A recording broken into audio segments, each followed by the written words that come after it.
Hi, sleeping for hours family. Before you sleep, please subscribe to our channel so you don't miss our nightly videos. Listen for a moment to the hush of a big city after dark. Streetlights glow. A train rattles past and then fades. In a corner booth, a quiet man lifts his glass and notices everything. He does not brag. He does not need to. He speaks softly, asks the right question, and lets other people fill the silence with their own stories. He remembers every promise, every debt, every small slip. When tempers rise, he keeps an even face. When plans wobble, he straightens them with a few firm words. He prefers plain suits and routine, not spotlights or applause. Yet rooms change when he enters. People lower their voices. They lean in. They wait. The city's gears, unions, taverns, trucking depots, back rooms where ledgers sit under napkins, grind a little more smoothly after his visits. He is known as the waiter, a man who learned timing in a restaurant and patience in a hard life. His name is Paul Ricca, born Felice de Lucia, and this is his path as it unfolded in the open and in the shadows, told without praise and without gory detail, so the picture is clear and the lessons are not mistaken for advice. He came into the world in 1897 near Naples, where narrow streets and crowded homes pushed boys into work before they were grown. Money was tight. Choices looked small. He learned early that words mattered, that careless talk traveled, and that a hot head ruined long plans. Accounts collected later in police files and immigration papers say he ran into serious trouble as a teenager. He was locked up in Italy after a deadly incident, served time, and walked out when a change in the law granted wider release. The versions never match in every line, but they agree on the essentials. A life lost, a prison term served, a young man marked by a harsh lesson. When asked about it later, he did not boast or explain. He filed it away and moved on. In 1920, he crossed the ocean, stepped onto American ground, and took a new name. Paul Ricca worked where immigrants could find pay right away. Kitchens, dining rooms, bars, serving tables suited him. He watched people and learned how deals start with small talk and end in quiet nods. He understood that patience was power. Guests thought he was just a waiter. He was also a listener and a note-taker with a long memory. He saw how the city moved, who gave orders, who carried them out, who kept time on a pocket watch, and who owed money. Chicago at that time was already fast, loud, and full of drive. Then Prohibition arrived, and a legal line wiped out licensed bars but not demand. Breweries went silent in daylight and busy at night. Back rooms filled with crates. Trucks shifted routes to dodge patrols. Some officers resisted bribes. Some took them. In that churn, a newcomer with discipline could find a place. Ricca used the dining room as a doorway to something larger. He made it a point to stay calm, pay attention, and show up on time. He did not try to be a star. He tried to be useful. Through bar owners and ward workers, he drifted into the orbit of Al Capone's network. The press covered that world with a flood of headlines, but plenty of work happened below the surface where cameras never reached. Ricca fit there. He started in the middle, handling messages and smoothing out routines. He learned supply lines, meeting habits, and the art of setting a schedule that kept trucks from stacking up at the same corner. He checked who could be relied on when a delivery ran late, who made excuses, and who created more issues than they solved. He did not chase quick money. He organized steady money. People noticed. Violence drew attention that wrecked business. Ricca pressed for quiet methods. A shop owner who needed stock could get it through channels. A manager who worried about a surprise inspection could buy peace. These exchanges were illegal and wrong, but they were structured in a way that tried to look like ordinary commerce. Regular envelopes, consistent pickup times, predictable amounts, familiar rhythms made it harder for outsiders to spot the lines. He insisted that no one get sloppy. Anger was risky. Boastful stories were worse. Rules were simple. Be on time. Keep your voice down. Write nothing you do not have to write. By 1931, Capone sat in a federal courtroom on tax charges and then went away. Public eyes turned to Frank Nitti, the man now recognized as the boss. Inside the outfit, leadership worked more like a small board. Ricca grew in importance because he solved problems without creating new ones. Around him stood men with strong reputations, and one in particular became a partner whose style fit his own. Tony Accardo. Accardo came up through the street side of the business and knew how to spot risk at ground level. Ricca saw patterns and built structure. Together they nudged the outfit away from chaotic brawls and towards stable streams of revenue. The age of hidden whiskey was ending. Repeal was close, so the outfit invested in gambling card rooms, off-track bets, slot machines, and in the policy game, a numbers lottery that threaded into working neighborhoods. It tightened its hold over protection routes and loan collections. It kept simple books, sometimes only in someone's head, but the flow was steady. The point was not a big score that lit the sky for a week. The point was a pipeline that kept pumping without attracting a mob of reporters or a swarm of indictments. Ricca's stamp on the system showed up in how regular it felt. Collections were on a schedule. Payments to crooked officials were treated as fixed costs. When a delivery changed, 3 people knew, and no more. There was another arena where a quiet hand could move heavy doors. Labor unions, factories, trucking companies, theaters, and later studios could be slowed or stopped if workers walked out. If someone could influence those choices, owners would pay to avoid losses. That idea began at home in the city, with contacts in local unions, and grew into a bigger plan. The method was not novel. Others had done it before. What set this effort apart was its range and the care taken to keep names out of print. Ricca preferred intermediaries. He recruited or encouraged men who could smile in front of a union hall and then carry messages back, coded in plain language. As repeal arrived in 1933, liquor returned to legal shelves, but the outfit hardly skipped a step. Its gambling halls ran on clocks, not on chaos. Its bookmaking operations moved to apartments and back rooms that didn't draw crowds. Crews spread into nearby suburbs where local officials were cooperative. Meanwhile, labor pressure points proved more valuable with each year. Agreements kept factories humming. Strikes could be delayed, shortened, or called off. Owners and producers paid for calm. None of this was public. It was done by hints, lunches, and quiet visits. When a union man looked nervous, an emissary offered reassurance and a path to a payday. When an owner looked cornered, a friend of a friend suggested a contribution to the right fund. Out on the West Coast, the film business had exploded. Production costs rose, sets were busy day and night, and delays burned money fast. Stagehands and projectionists had leverage. A union contract could swing millions. Into that gap stepped Willie Beoff, a fixer with a knack for working union leaders and studio heads. He tied himself to George E. Brown, a powerful union figure, and pitched a simple message to studio executives. Pay to keep the sets running on time. Chicago influence, through Ricca's circle and an emissary named Johnny Rosselli, linked up with this plan. Ricca stayed in Chicago. He preferred distance. Rosselli, polished and social, moved in Los Angeles, keeping the pipeline sleek.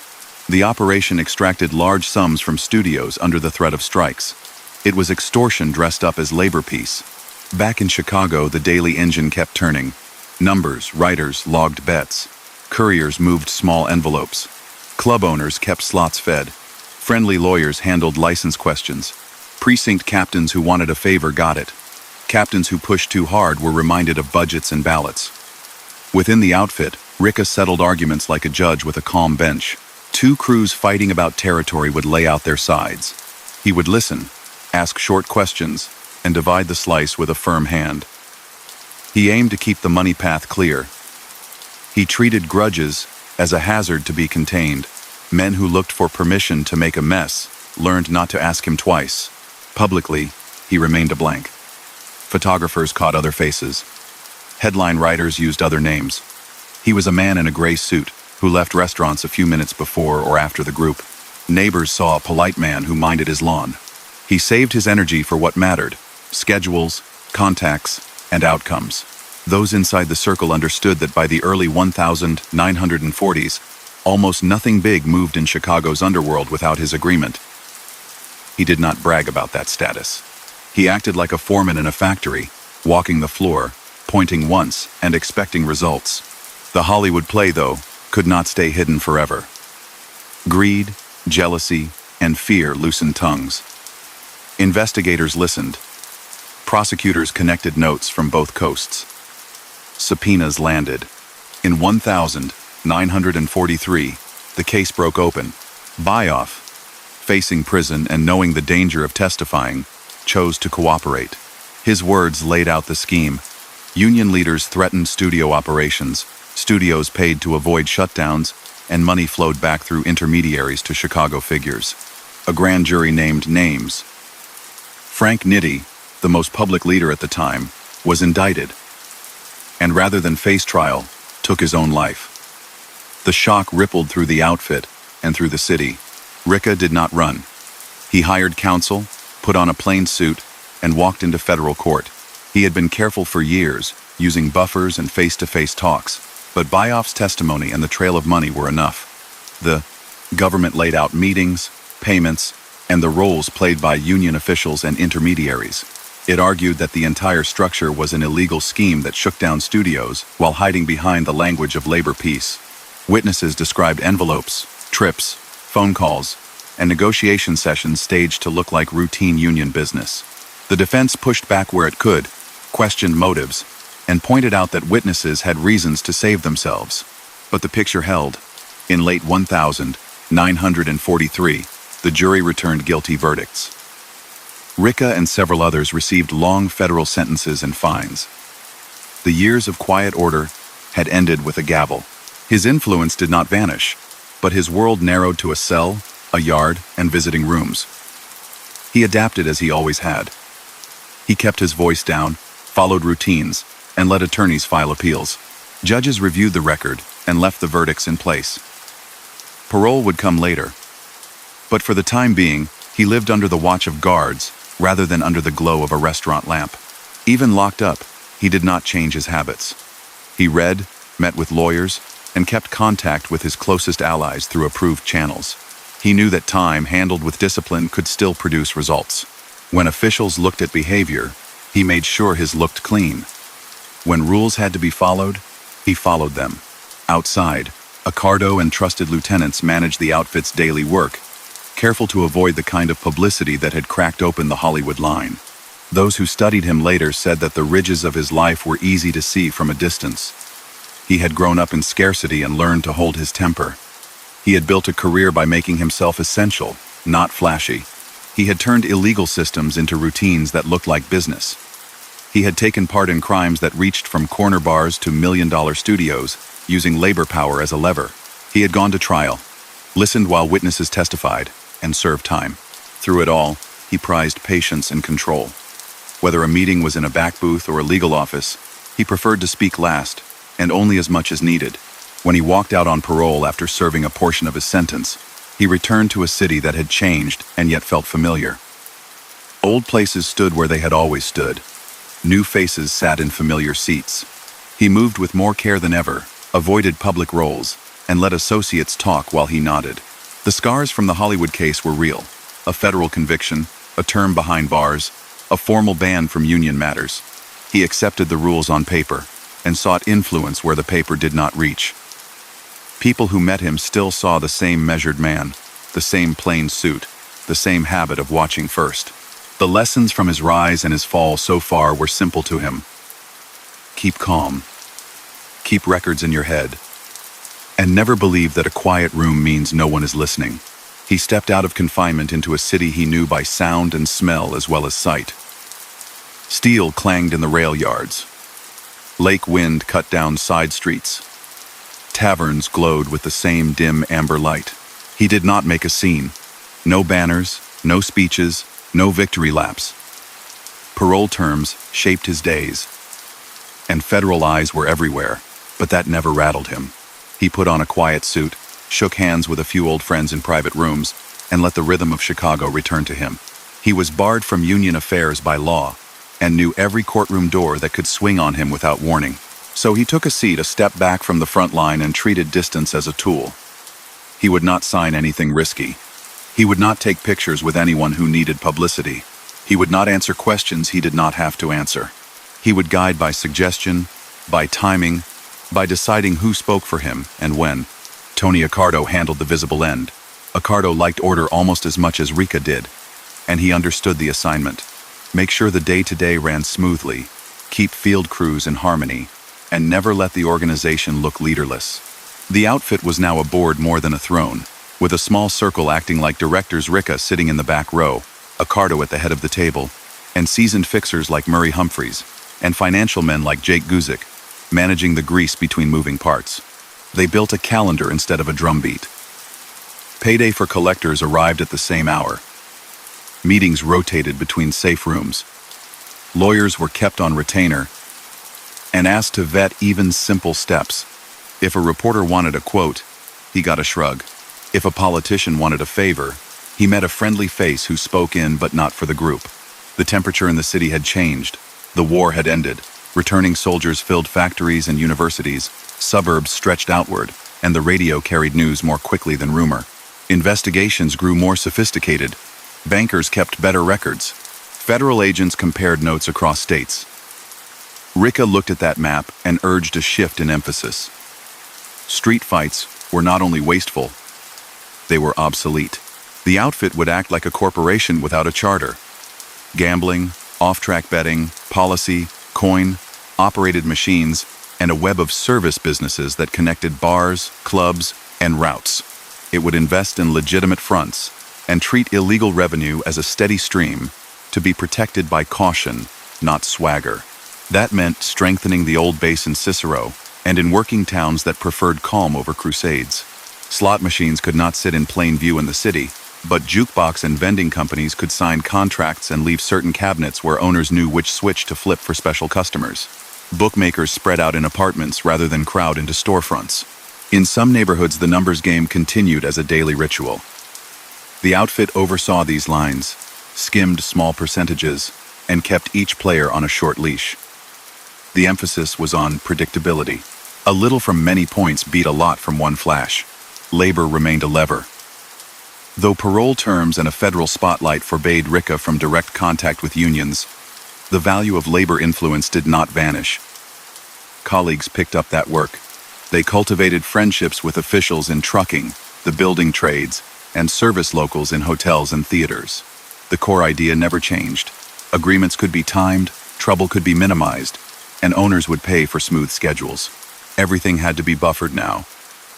The man once known for his steady hand in labor matters took no meetings that could be described as union business.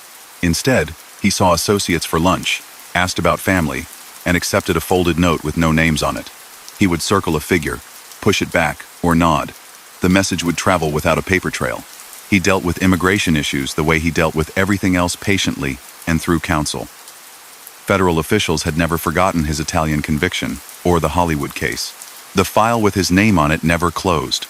Teams from the Immigration Service opened and reopened proceedings aimed at removing him from the country. He fought them with filings, hearings, appeals, and delays that the law permitted. Judges changed, rules shifted, and priorities rose and fell. He made no public complaint. He appeared when summoned, sat still, declined to elaborate on topics where rights allowed silence, and then went home. Each round ended not with a declaration, but with more waiting. He understood that government attention sometimes runs on bursts. He had built a life on outlasting bursts. The country's mood toward crime syndicates hardened with the Kefauver hearings in 1950 and 1951. Televised testimony let the public watch figures from gambling, loan outfits, and city halls sweat under bright lights. Viewers saw evasive answers and a parade of men who swore they did not remember basic facts. Chicago's leadership watched the show and took notes. This was proof that the old method, hiding behind local friends, was no longer enough. They kept a smaller profile than their East Coast counterparts and avoided taking the witness chair where possible. When a subpoena could not be dodged, they used the rights the law allowed. Senators fumed on camera. Nothing changed in the rooms where Ricca worked. His rules arrived prepared. Say little, let the lawyer talk proved sound. Even as the outfit stayed quiet, an old thread snapped loudly far from Chicago. Willie Beoff, the fixer whose testimony had cracked the Hollywood case, was living in Arizona under a new name after leaving prison. In 1000, 955, he died in a car explosion. The blast took him in an instant and sent a message to anyone who thought old grudges went stale. Police and reporters drew lines back to the studio extortion case and to men who had gone to prison because Beoff talked. They did not name a courtroom-proof culprit. Rumor did its work. Ricca did not comment. He had never been a man who celebrated revenge in public or who left tracks after a storm.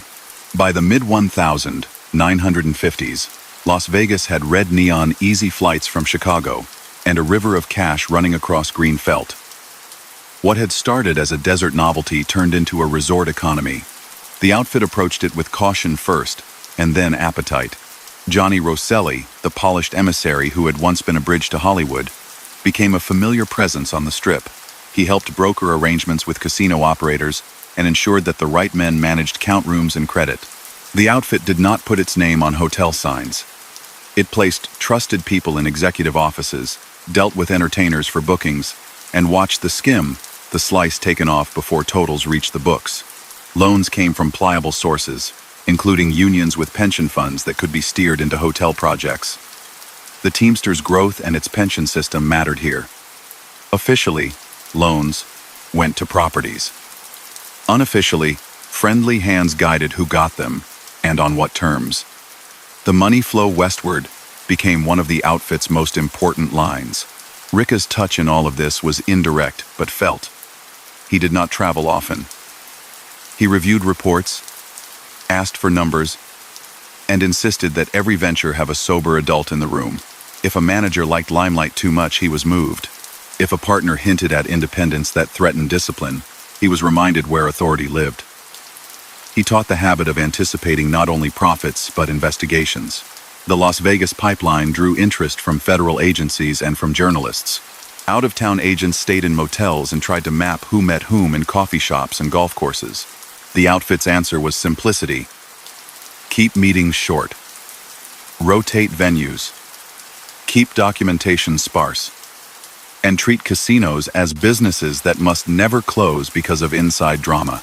Back home, day-to-day business had a machine hum. Bookies took phone wagers on ball games and horses with the kind of routine that made it look like office work. Women in back rooms counted slips and filled ledger sheets. Coin machine companies operated like utility providers, collecting from routes on set days, fixing broken units, and replacing models that attracted more coins. Distribution outfits pushed cigarettes and candy with the same trucks used to service jukeboxes. The outfit's routes protected those lines with quiet payments to managers who could help when inspectors showed up. When new mayors promised cleanups, the pace slowed, but rarely stopped. The difference between chaos and order, in Ricca's view, was schedule.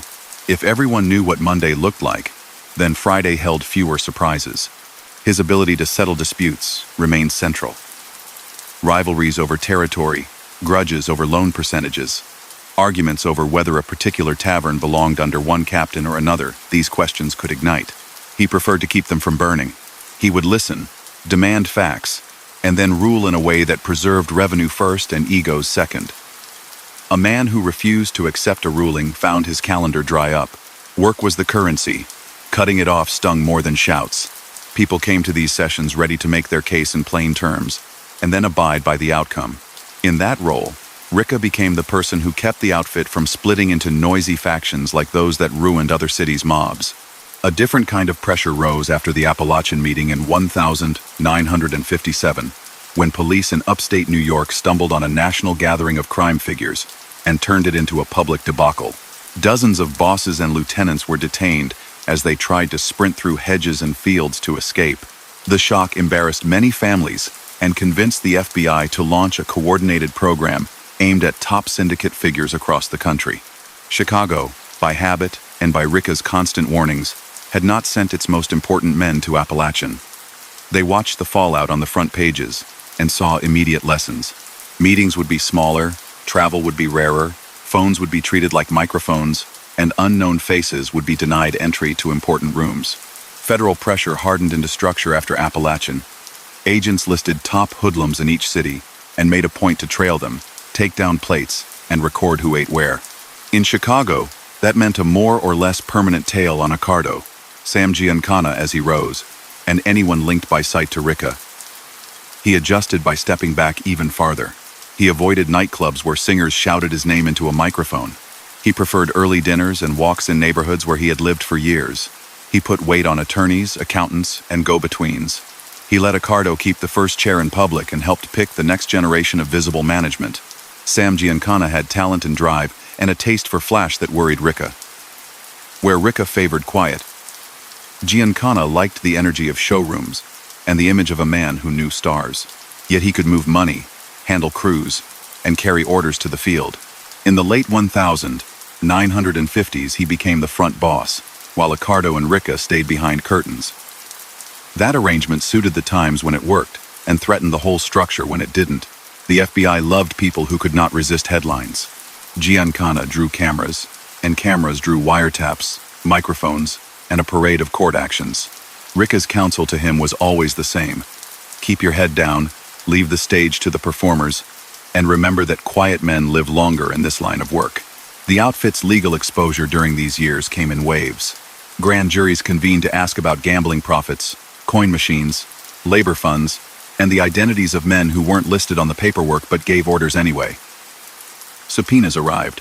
When called, Ricca asserted rights or answered in clipped phrases. At least once, a refusal to cooperate turned into a contempt finding that cost him time in custody. Not for a new offense, but for not speaking. He treated that as he treated earlier setbacks, by keeping his composure and serving the time without commentary. Tax agents also tried to pry open accounts. The outfit understood that dollars on paper create the most reliable trail. Many of the biggest names from that era went down not for street cases but for tax counts. Ricca kept his personal footprint small, used front companies where he could, and avoided the kind of public spending spree that invited audits. While prosecutors probed, the outfit also pressed into legitimate investments that could carry family names without shame. Restaurants, small construction firms, laundry services with city contracts, and real estate deals that turned vacant lots into rentals, gave cover and provided lawful income streams. The aim was not to launder every dollar, but to build enough ordinary life around each figure that nothing looked like a caricature. He encouraged younger men to buy homes in their real names, to treat schools and churches with respect, and to behave in ways that calmed neighbors. If a neighbor liked you, a patrol car might drive past your block more slowly and see less. That wasn't a law. It was human nature, and he understood human nature. He also understood succession. People age, loyalties shift, and institutions survive by planning. In the late 1950s, as Jake Guzik's health declined and then he died, Ricca and Accardo reorganized the financial side. They distributed responsibilities so no one person had a monopoly on sensitive information. They kept Murray Humphreys focused on the political and labor angles and let Giancana take more of the day-to-day. The board approach meant that when one man caught a case, the others absorbed his duties without a lurch.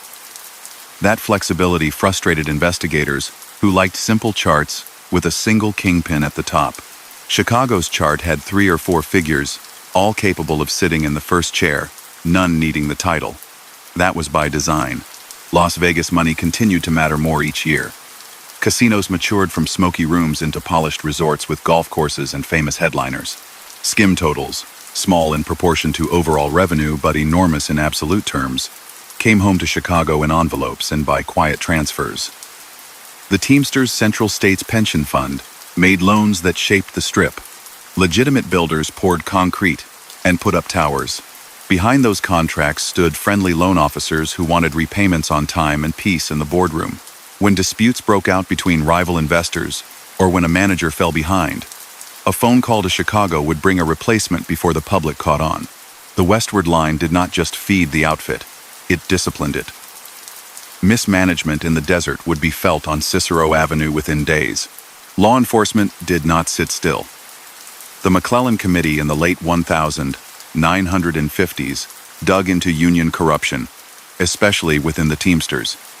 Its staff counsel, Robert F. Kennedy, took a personal interest in the web that connected union officials, loan funds, and underworld figures.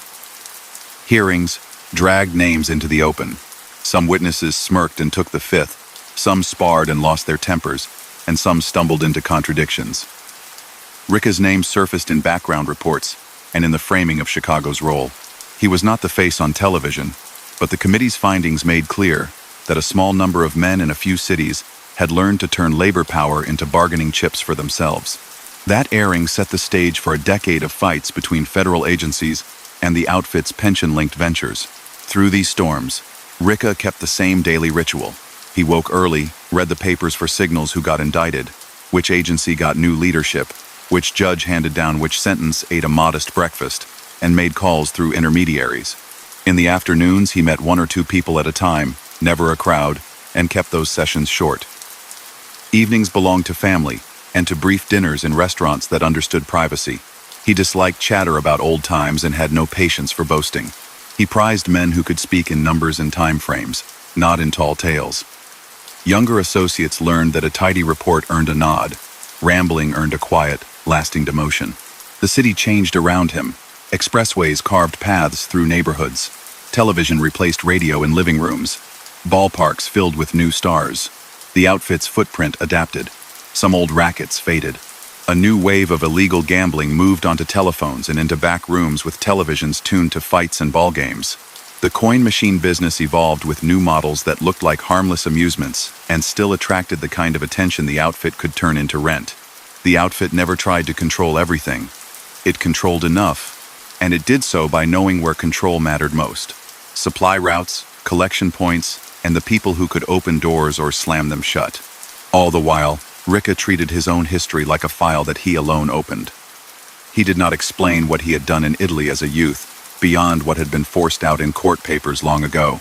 He did not recount the steps that led from a restaurant job to the inner circle of a criminal enterprise. He did not moralize about the federal cases that had taken him to prison. He acknowledged what existed in public records and left the rest unspoken. Older now, he cared less about reputation than about the conditions under which the outfit could be passed to hands that would not squander it with vanity. He saw time beat down flamboyant men. He preferred survivors boring to outsiders, effective where it counted. By the close of the 1950s, the pieces were set for the next act. Chicago had a disciplined core and profitable lines in gambling, machines, loans, and Las Vegas ventures. It had friends in offices who liked steady contributions and quiet streets. It had enemies in Washington who had finally committed to a long campaign. And it had a front boss, Giancana, whose charisma drew attention like a magnet. Ricca sat one chair behind the first row, his influence still strong, his public figure nearly invisible. He knew that the 1960s would bring microphones hidden in ceilings, cameras pointed at front doors, and court orders aimed at severing money lines that had taken years to build.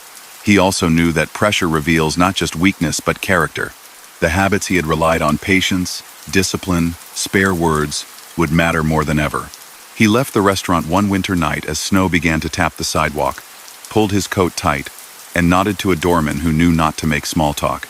In the morning there would be numbers to review from Vegas, a note about a stubborn city inspector on the southwest side, a question about a loan to a hotel near a racetrack, and a message from a lawyer tracking yet another hearing in a long immigration saga. None of it would go on paper with his name. All of it would travel by memory and by trusted mouths. He had built a life on that kind of movement, steady and almost silent, and he intended to keep it that way as long as the clock allowed. The days ahead would test every piece of that design. He moved into the new decade like a man stepping onto thin ice he had crossed many times before. He knew where the cracks tended to form. He knew which noises meant nothing and which meant danger.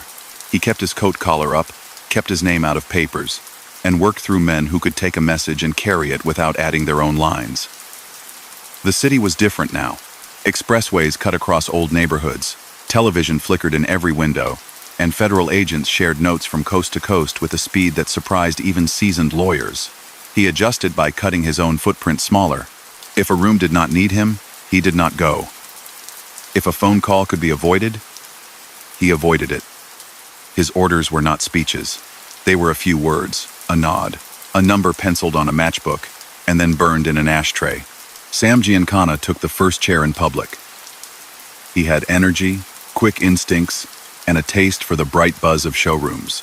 He liked a crowded table, loud laughter, late nights, a singer on the mic who knew his name. That flair brought customers to casinos and respect from some crews. It also brought cameras. Agents learned his routes, lit up their dashboards, and followed him to restaurants, lounges, and private homes. Ricca watched that parade and did what he always did when a man drew heat. He thinned the lines that touched him. He gave Giancana room to run the floor and kept the ledger in a different pocket. He told him to let the entertainers entertain and to save the smiles for people who did not carry notebooks for a living. Washington stepped harder into the picture. The Justice Department put organized crime near the top of its list.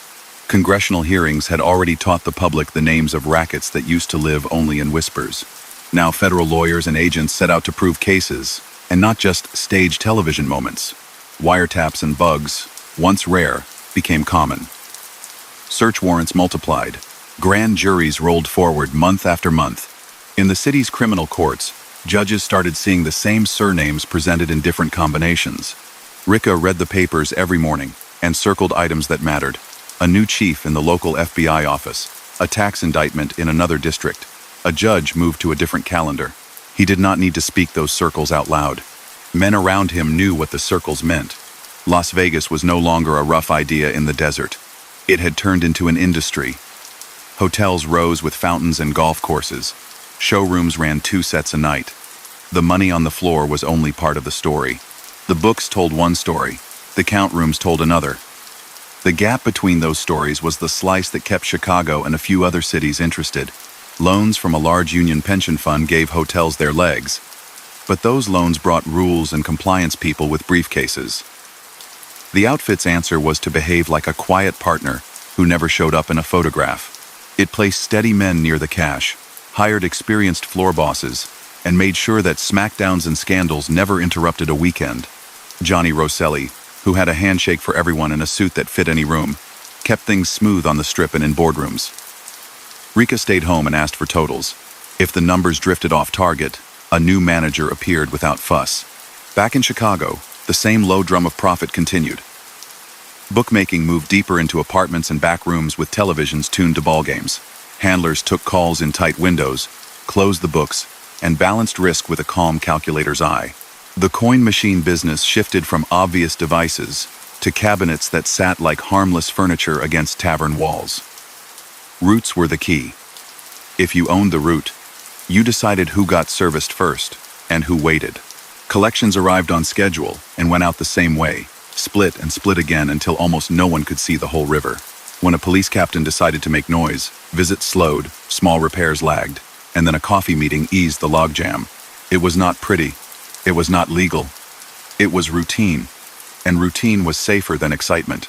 Immigration officials kept coming. They said the man called Ricca had arrived under a false name, that his history in Italy and his conviction in the federal case made him unfit to stay. Hearings opened and closed. Lawyers filed papers and argued over the age of documents, the reliability of translations, and the weight of time. Judges moved the file from one stack to another. He showed up when told, answered what he had to answer, and declined what the law allowed him to decline. He went home and ate dinner with his family. He understood that government pressure often peaks and falls. He planned for the long slope, not the spike. Pressure on Giancana intensified. A romance with a famous singer kept his name in gossip columns. Surveillance teams caught him on wire after wire. A grand jury summoned him to speak about a small dice game in a suburb, and turned that into a test of will. He refused to give details, took a contempt hit, and did time. When he came out, he found his welcome had cooled. The board that ran the outfit Ricca in the back row, Accardo in the steady center, decided that Flash had become a liability. They shifted the front chair to Sam Battaglia, a man with a rough voice and fewer cameras around him. Giancana drifted away and later left town. The order had not changed. The names on front pages had. Battaglia ran into charges and went away too. Felix, Milwaukee Phil, Aldericio followed and met the same fate. Then Joseph Ayupa took the visible role. Each change illustrated the design Ricca had favored for years. The organization ran like a company with deputies ready to take the lead when a manager disappeared. Revenue did not crater when a headline hit. Bookies did not stop taking calls because a boss went to court. The day after a front man was sentenced, envelopes still moved. That was the measure of control Ricca valued. Not charisma, not mythology, continuity. On the national stage, a witness named Joseph Valakai told a Senate panel what many people suspected but could not map. He described a national network with rules, ranks, and a council that settled disputes across cities. His words cemented the idea in the public mind and forced agencies that had played catch-up to admit they now saw the field more clearly. Chicago stayed calm. The men who mattered reminded crews that naming conventions change, but the basics do not. Avoid crowds. Divide responsibility. Do not write what you can walk across town and say in a sentence. If you are asked a question under oath, use the rights you have, or tell the truth, in a way that leaves out color and drama. Union power remained a pillar. Though Ricca could not touch it directly without inviting a sanction, his circle understood exactly how to steer relationships. A business agent with a mortgage payment due needed help at predictable times. A contractor could not afford delays when winter approached. A hotel owner wanted quiet during convention season. Friendly intermediaries arranged talks, wrote clauses, and added side notes that never saw print. Not every union in town was bent. Many worked hard for members and kept distance from the shadows. But enough officers liked the extra income, and the control that influence remained a valuable commodity. If a strike was coming, someone whispered it early. If a compromise could end a walkout, someone carried the compromise before dawn. The Teamsters Central States Pension Fund stayed at the center of many plans and many investigations. Loans built towers in Las Vegas and financed trucking and hotels in the Midwest. Approved officials had the vote, but pressure lived behind the vote. A well-timed phone call could tilt a decision. When federal lawyers dug into the files, they found legitimate papers and clean minutes. What they could not easily show was the conversation before the meeting. That gap between what happened on paper and what happened in rooms kept cases from landing as often as prosecutors wished. Ricca knew that gap was his best friend. In 1964 and 1967, high-profile labor leaders faced verdicts and sentences. New faces rose. The outfit adjusted again. Where one man had leaned hard on a single ally, Ricca encouraged 2 or 3 lighter contacts instead. He believed redundancy was not waste, it was insurance. He applied the same logic to City Hall. When a new mayor promised a new day, the outfit did not challenge him. It stepped 2 paces back, let him have his headlines, and waited until the next business that needed a permit came up for review. He believed time defeated most crusades, and he was right often enough to keep believing. Then the law changed. Congress passed a statute that let prosecutors connect many acts across years into one larger picture. The RICO law gave a label to the enterprise itself and allowed charges that tied bookkeeping to bribery, loans to threats, a casino whisper to a truck hijack. The early cases took time. Prosecutors had to learn the ropes and judges had to rule on fresh questions. But the message was clear. The enterprise had become the target, not simply the man who carried the envelope on a Tuesday. Ricca saw the risk and tried to dull it. He told his people to compartmentalize. He moved more meetings to chance encounters on sidewalks and to rides in cars where no one leaned forward to talk into hidden cavities. He shortened the chain from order to result and tamped down the kind of loose chatter that made a grand jury transcript sing. He kept discipline in small ways that added up. He disliked late arrivals. He disliked coats thrown over chairbacks. He disliked someone joking about a person who was not in the room. He saw sloppy habits as open doors. When a younger man told a story with himself at the center, Ricca let the story end and then asked for numbers.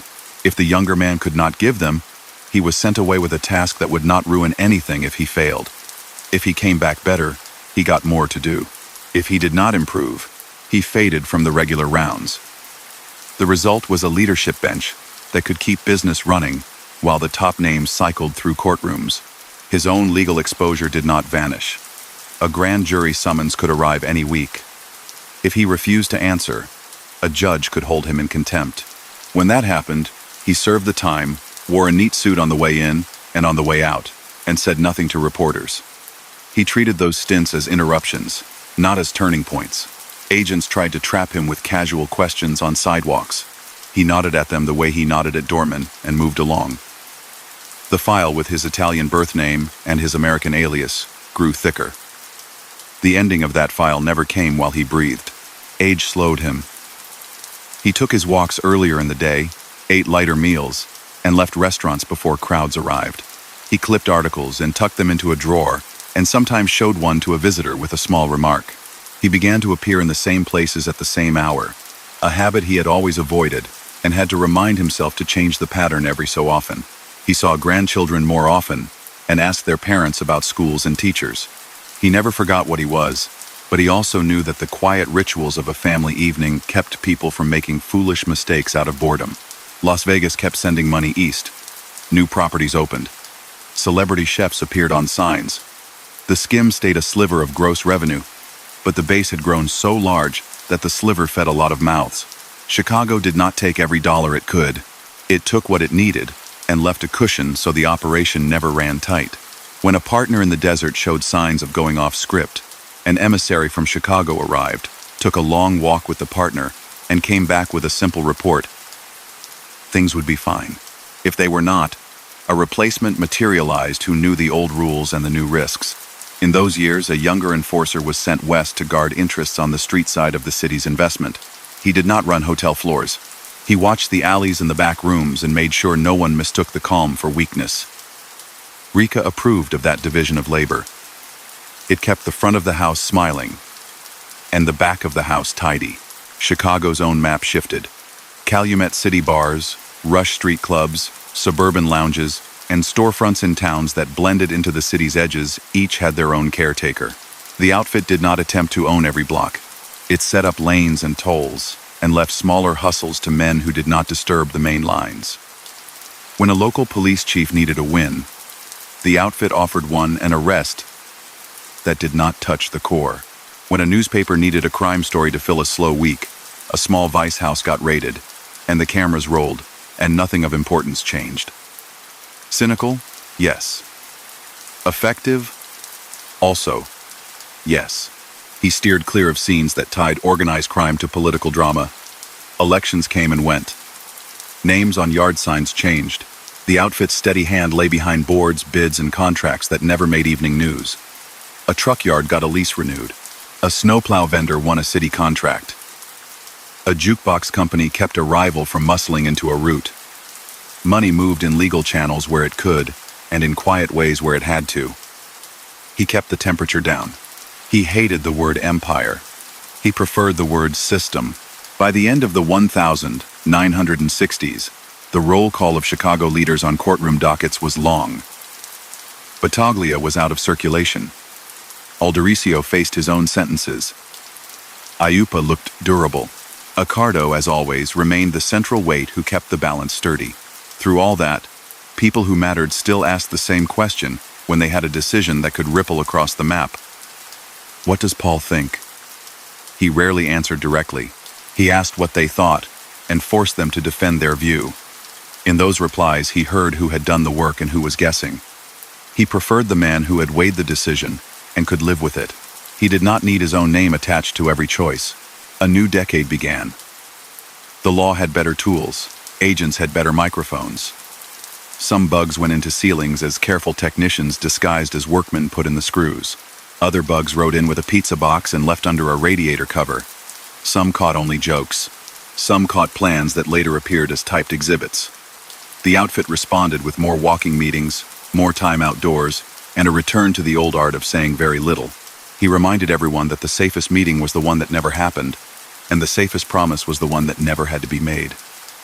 That advice landed best with men who had once been young and now had gray in their hair. The brash learned it the hard way. He lived to see a new federal case theory become the common way to charge his world. He watched jurors nod when prosecutors used charts with lines and arrows. He knew those arrows missed pieces, but he also knew arrows did not need perfection to convict. Against that tide, he put his faith in discipline, and in the board model he and Accardo had built, a small inner circle, several layers of managers, and enough redundancy to survive arrests without breaking stride. It was not foolproof. No system is. But it held. In the last stretch of his life, his days looked almost ordinary. He rose early, read, took a short drive, returned home, met one or two people, and ended the evening with a family meal. He smiled more easily than he had in the 1930s, but his eyes still measured. He did not visit the casinos he helped guide. He did not sit in courtrooms unless a summons insisted. He spent an afternoon now and then in a quiet garden, trimming a hedge until the shape pleased him. He liked neat edges. He liked predictability. He liked the way a clipped branch fell with no sound on soft grass. He died in 1972, far from cameras, with his affairs in order and his circle already trained to carry on. No banner hung over any street. No long eulogies appeared on television. He had always made sure that the work would be the story, not the man. He left behind a city whose underworld ran on the habits he had drilled into it. Quiet, schedule, buffers, and the conviction that noise is the enemy of profit. He left behind a record that included control over illegal gambling, the policy game, coin machine routes, loans with cruel terms, protection schemes that taxed businesses in exchange for calm, influence over unions that touched every part of the economy, and arrangements in Las Vegas that funneled a share of casino wealth back to Chicago.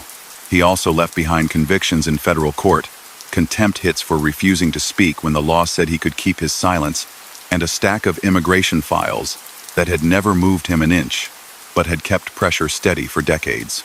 People who study his life call him patient, cold, precise, and sometimes invisible. Those who worked for him used other words: fair when the facts were clean, unforgiving when someone lied to his face, and relentless about routine. He did not build the first version of Chicago's underworld. He engineered the version that could survive reforms, elections, and national crackdowns. He did not brag about that accomplishment. He would have called it a job done correctly. In his world, where law and violence had carved up a city for half a century, he proved that steadiness could be a greater force than spectacle. That is neither praise nor scorn. It is a fact about how he chose to live and what that choice produced, in money counted by men with quiet hands, and in consequences that other men, workers, owners, voters, felt without ever learning his name. He had always believed that small choices controlled large outcomes, so even after years of pressure, trials, and headlines, he never changed the basics. Morning meant newsprint and coffee. Midday meant 1 or 2 meetings, not 5. Evening meant family and a corner table only if the room felt right. The city around him shifted, but the cadence stayed the same. He never tried to rewrite the past. He refined how the present worked. That meant smarter buffers, cleaner fronts, and a map of allies that did not rely on one man or one office. It also meant revisiting old levers he trusted, including the lines that fed gambling, the routes that carried coin machines, and the relationships that gave labor officials reasons to pick up the phone when someone from his circle called with a suggestion. Outsiders called it an empire. He refused that word. He preferred system because a system can be tended, fixed, and kept within limits. In gambling, the system was simple to describe and hard to disrupt. Bookmakers spoke to a set list of bettors during narrow windows. A handler balanced the sheet, so the house did not lean too far toward any outcome. Communications flowed through relays that sounded like ordinary messages about family or work. When rare trouble came, it came quietly: an apartment emptied out, a phone number abandoned, a clerk replaced. The same logic applied to the policy wheel in working neighborhoods. The lottery looked like a game and acted like a tax on hope, which made it a poor thing to glorify. He did not romanticize it. He treated it like a revenue stream to be kept tidy and less visible, which paradoxically made it larger and longer-lived.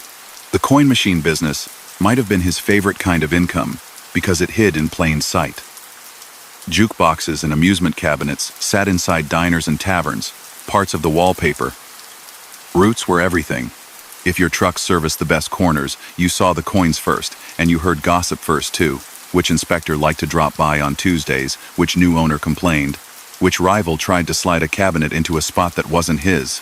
Companies with neutral names signed legal contracts, paid taxes, and filed permits.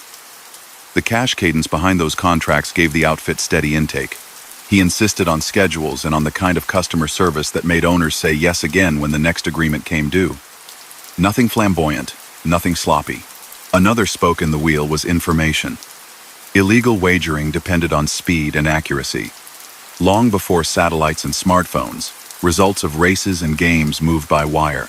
Years earlier, when a local sports service changed hands, and a famous operator was attacked and later died, the outfit made sure the line kept humming.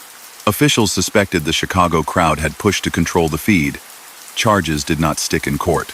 What mattered to him was that the flow of results stayed in friendly hands. With that flow under watch, bookmakers across the Midwest took bets without worrying that rivals would cut their oxygen. This wasn't a headline kind of victory. It was a backroom kind that paid every day. Labor influence demanded even greater care. He could not sit in a union office without violating parole terms and drawing federal fire, so he turned the relationship into a chain of couriers who talked about everything and nothing, then carried outcomes written in numbers rather than names. In freight yards and warehouses, in theaters and hotels, contracts were calendars in disguise. A strike was a date, a slowdown was a date, a settlement was a date too. Owners paid to make certain dates vanish. Not every union or leader was compromised. Many fought hard for members and refused side arrangements. But enough were tempted that leverage never went out of style. He nudged without being seen nudging, and he pulled back when a crusader took office and wanted to make noise. Crusades lost wind. Allowances returned.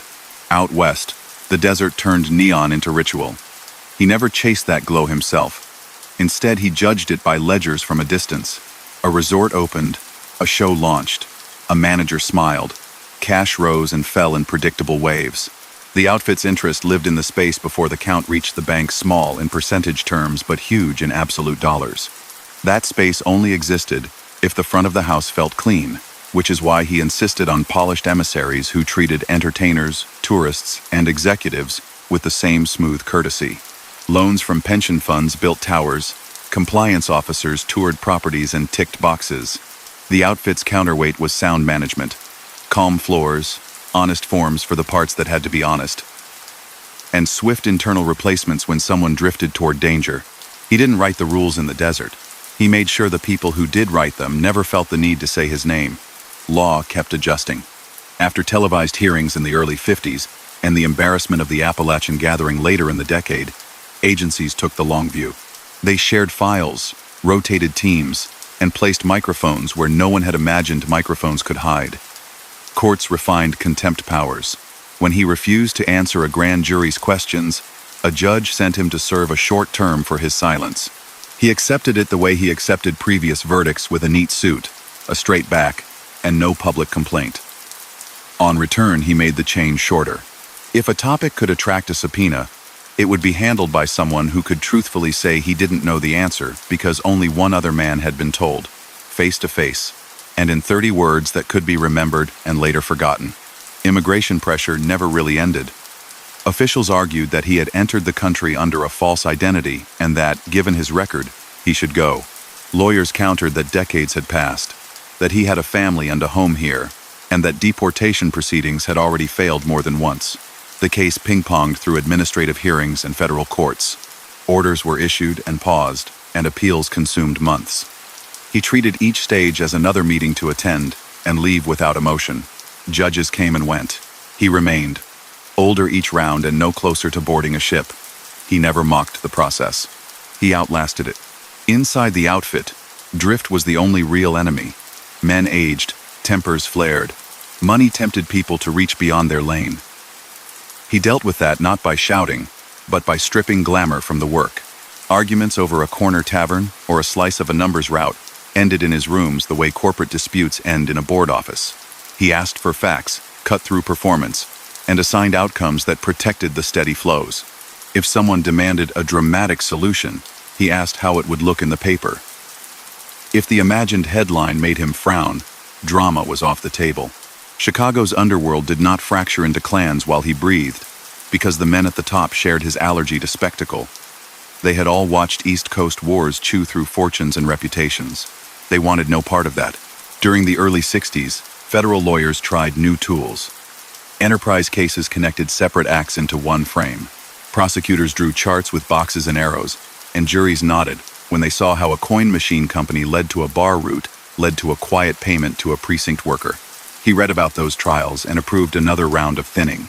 Simpler fronts, shorter lists of people with keys to sensitive rooms, clean lives in the suburbs where neighbors only ever saw a man watering a lawn.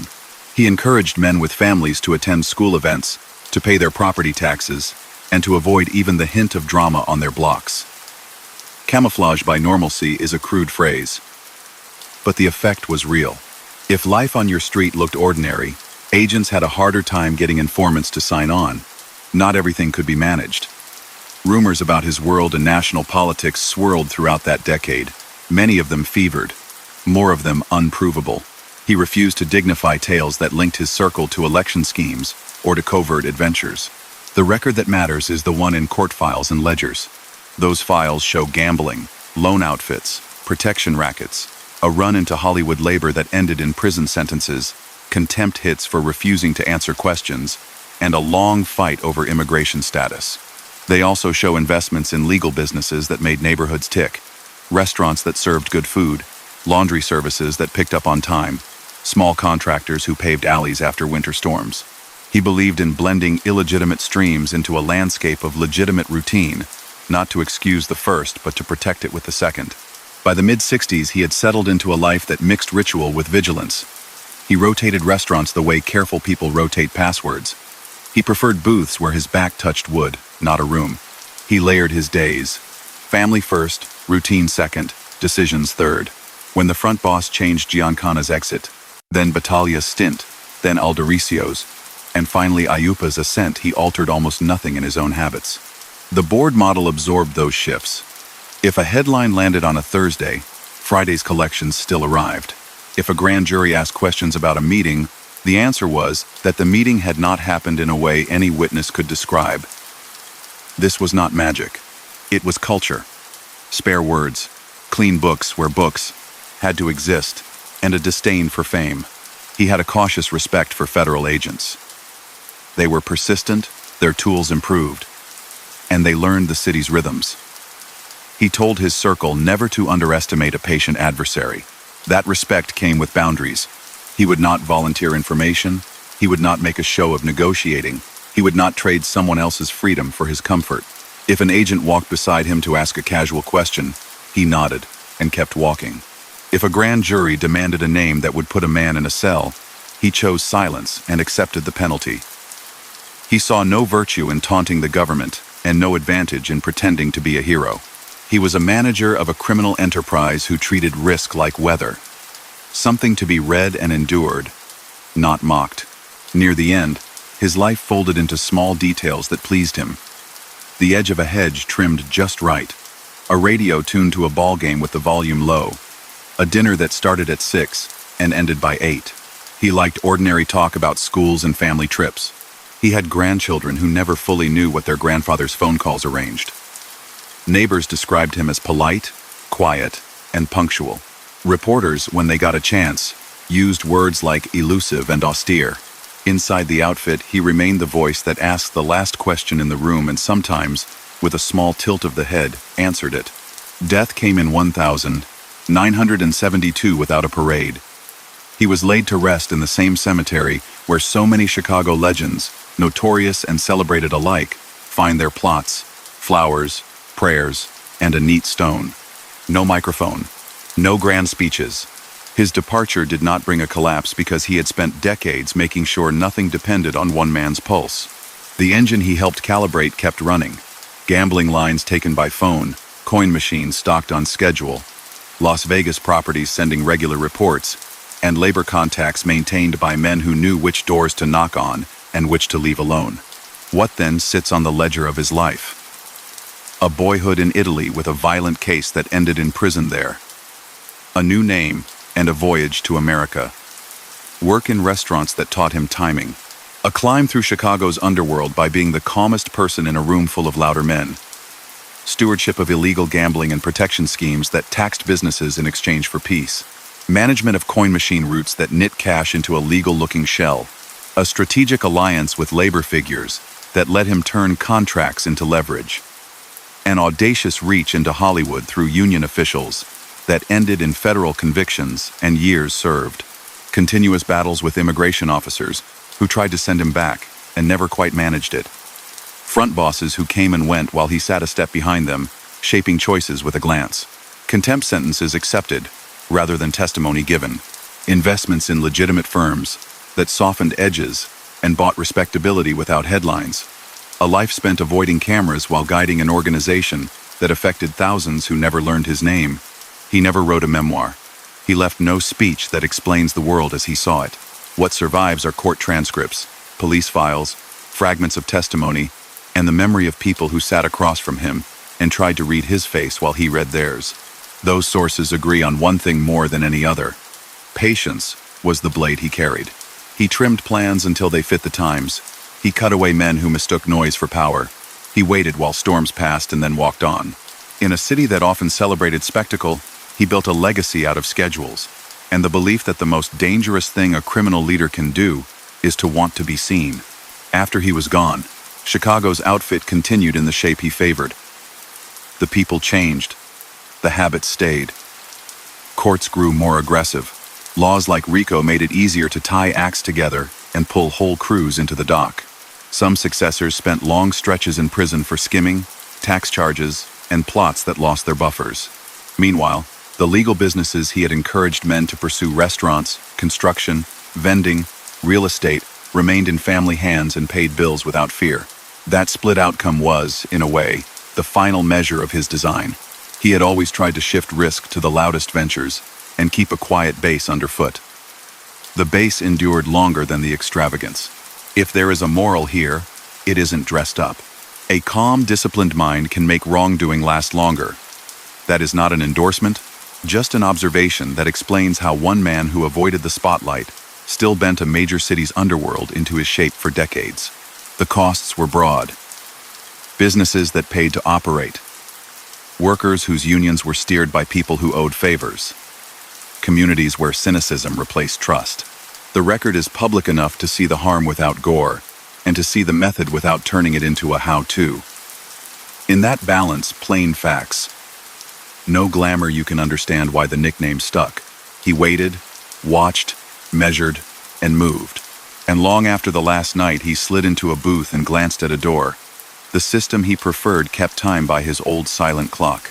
The lines he drew on maps did not vanish in a day. They held because they had been set with care, tested, and revised whenever a piece wobbled.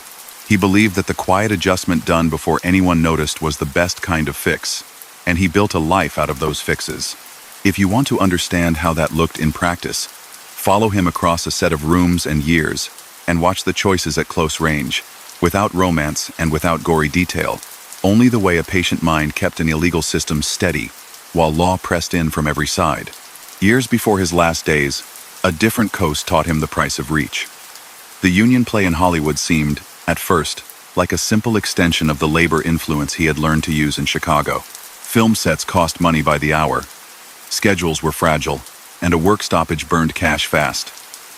A figure with access to union leaders could hint at delays and then accept payments to keep stages busy. The plan brought in large sums, moved under a polite surface, and depended on people who could smile through a tense meeting and promise a calm tomorrow. He stayed in Chicago while Johnny Rosselli made introductions, and Willie Bioff acted as the front in Los Angeles. Studio heads wanted predictability, union men wanted leverage, the middlemen promised both. For a time, the arrangement ran like a train, on time and quiet. The flaw turned out to be human. Pressure and greed produce weak links. When investigators circled and courts gathered evidence, Bioff decided to talk. He laid out the shape of the scheme, threats of strikes, payments for peace, and a connection to Chicago figures who did not appear in studio memos, but decided outcomes all the same. Indictments followed. Frank Nitti, the public leader in Chicago at the moment, faced an indictment and chose not to stand in court. The rest walked into a federal courtroom in plain suits and heard witnesses tell a story that turned their quiet system into a public map. The verdicts were guilty. Sentences were long, fines heavy, and a ban on union activity explicit. He served his time not with speeches, but with the same restraint he used on the outside. When appeals failed, he accepted the result and focused on shorter horizons.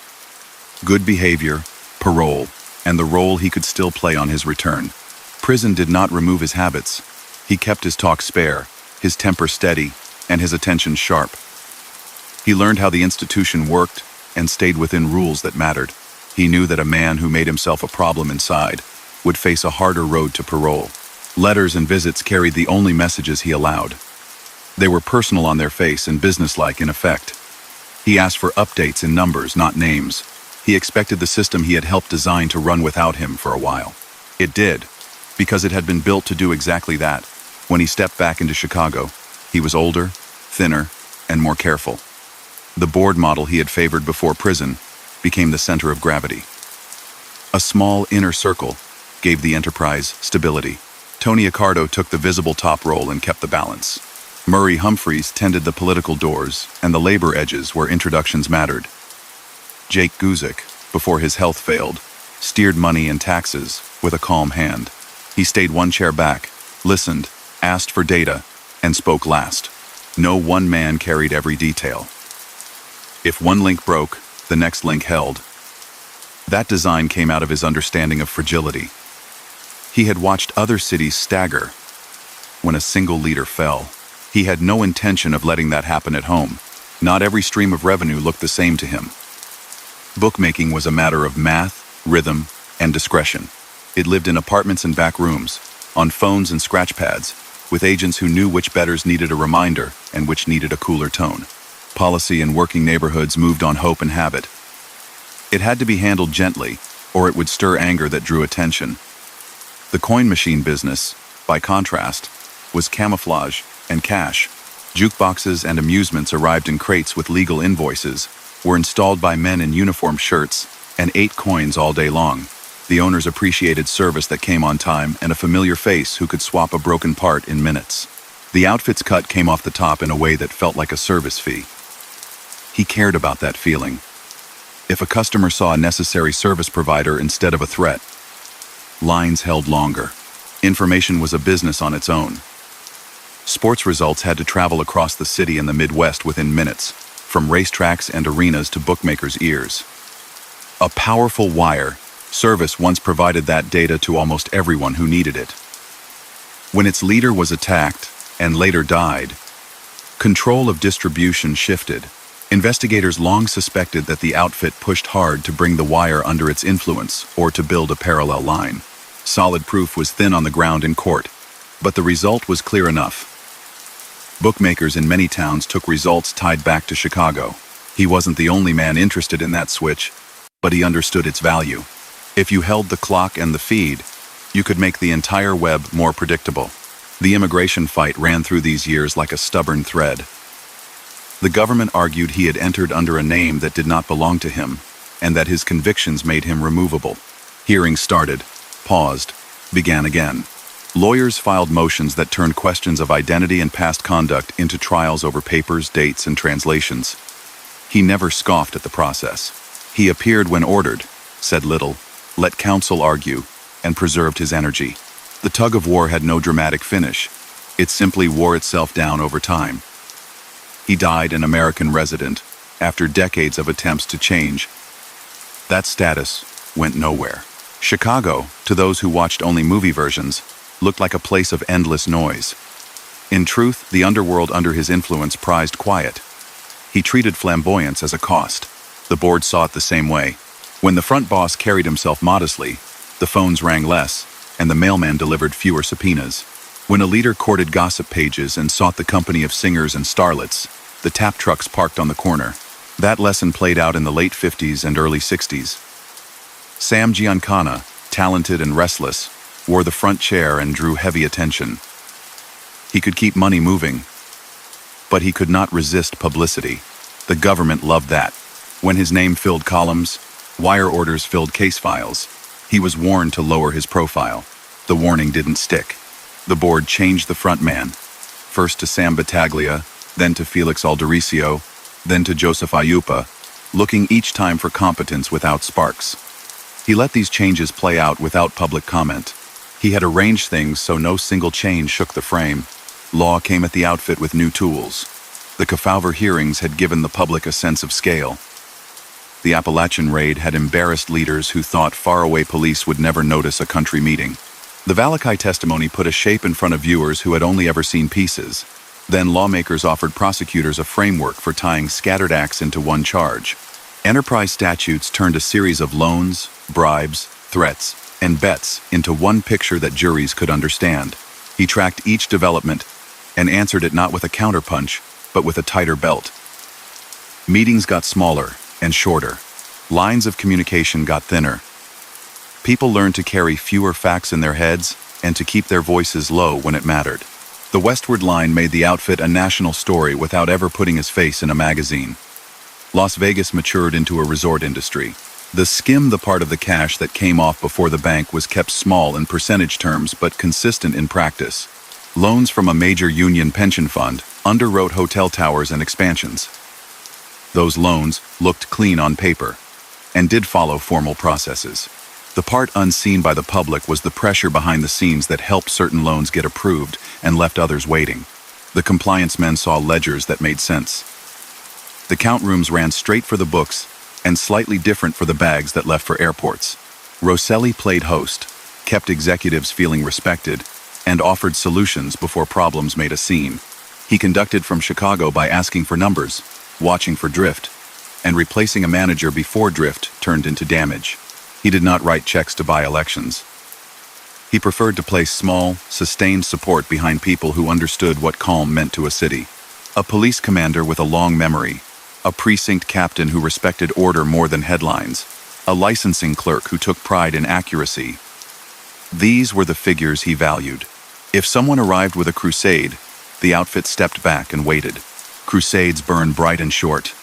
Budget seasons, contract bids, and payroll cycles last forever. In those zones, a quiet word can travel farther than a parade. Rumors about national politics sometimes brushed his name. He never verified them, never leaned into them, and treated conspiracy as a swamp designed to swallow the unwary. The record that can be checked is the one his life actually intersected: the Hollywood extortion case and its prison terms, the reshaping of Chicago's illegal gambling and protection rackets into routines that survived legal shifts, the influence on labor relationships that turned union calendars into leverage, the coin machine routes anchored to legal companies, the westward casino arrangements that sent a piece of Nevada home, contempt citations for refusing to speak when summoned, and a deportation saga that never reached its stated end. Beyond that, he left conjecture to storytellers. He was not one. A working day near the end looked much like one from years before, with changed names and better microphones outside the window. He woke early and scanned the news, circling items about indictments, new chiefs, and budget votes. He ate simply. He drove himself when he could, mindful of tales that appeared and disappeared. He met one or two men in rooms that did not echo, and left nothing on the table except a tip. He reviewed notes without keeping them. He asked for totals with a focus on values, not adjectives. He offered one instruction at a time. He went home in daylight. He did not pretend to be a normal retiree. He lived as close to normal as a man in his position could live. What came of that routine was a city where illegal businesses copied the cadence of legal ones. Collections happened on time. Repairs were scheduled. Meetings started and ended when they should. Disputes were mediated quickly with the bottom line in mind. Violence was a failure, not a branding strategy. This did not make the work less wrong. It made it less visible. It spared the city the spectacle other places endured and replaced it with a tax that couldn't be found in any statute book. Owners paid to be left alone. Workers in some locals watched contracts shaped by interests that had nothing to do with the shop floor. Customers dropped coins into jukeboxes and saw only a new record title scroll into place. He avoided taking bows. Others told him he had turned the outfit from a gang into a firm.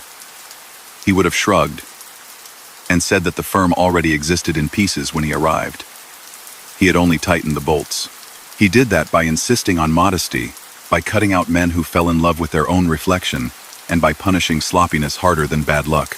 He gave second chances rarely, and only when he saw someone correct his own mistake. He did not climb onto bar stools and hold court. He quietly rewarded the man who showed up on time for years and never needed a reminder. The legal book on him includes smaller entries that filled the space between the famous case and the end. A judge fined him for refusing to answer a panel's questions. A grand jury asked for details. He declined through counsel and spent weeks in custody rather than bend. Agents followed and wrote down the names of restaurants and the makes of cars that stopped nearby. He nodded to them as if they were neighbors he didn't know well. He never tried to make them his friends, never tried to make them his enemies. They were doing their jobs. He was doing his. He knew the line where banter turned into danger and never crossed it. He measured trust with time. A young man brought by a trusted lieutenant received a polite greeting and, instead of a big role, a small errand.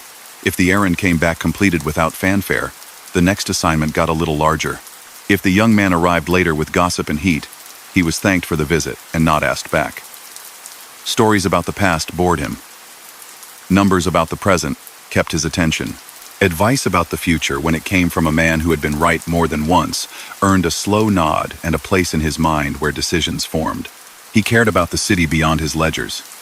He liked its shape, its grit, and the way people in its neighborhood solved problems with a handshake. He did not confuse that affection with virtue in his own work. He knew what he was.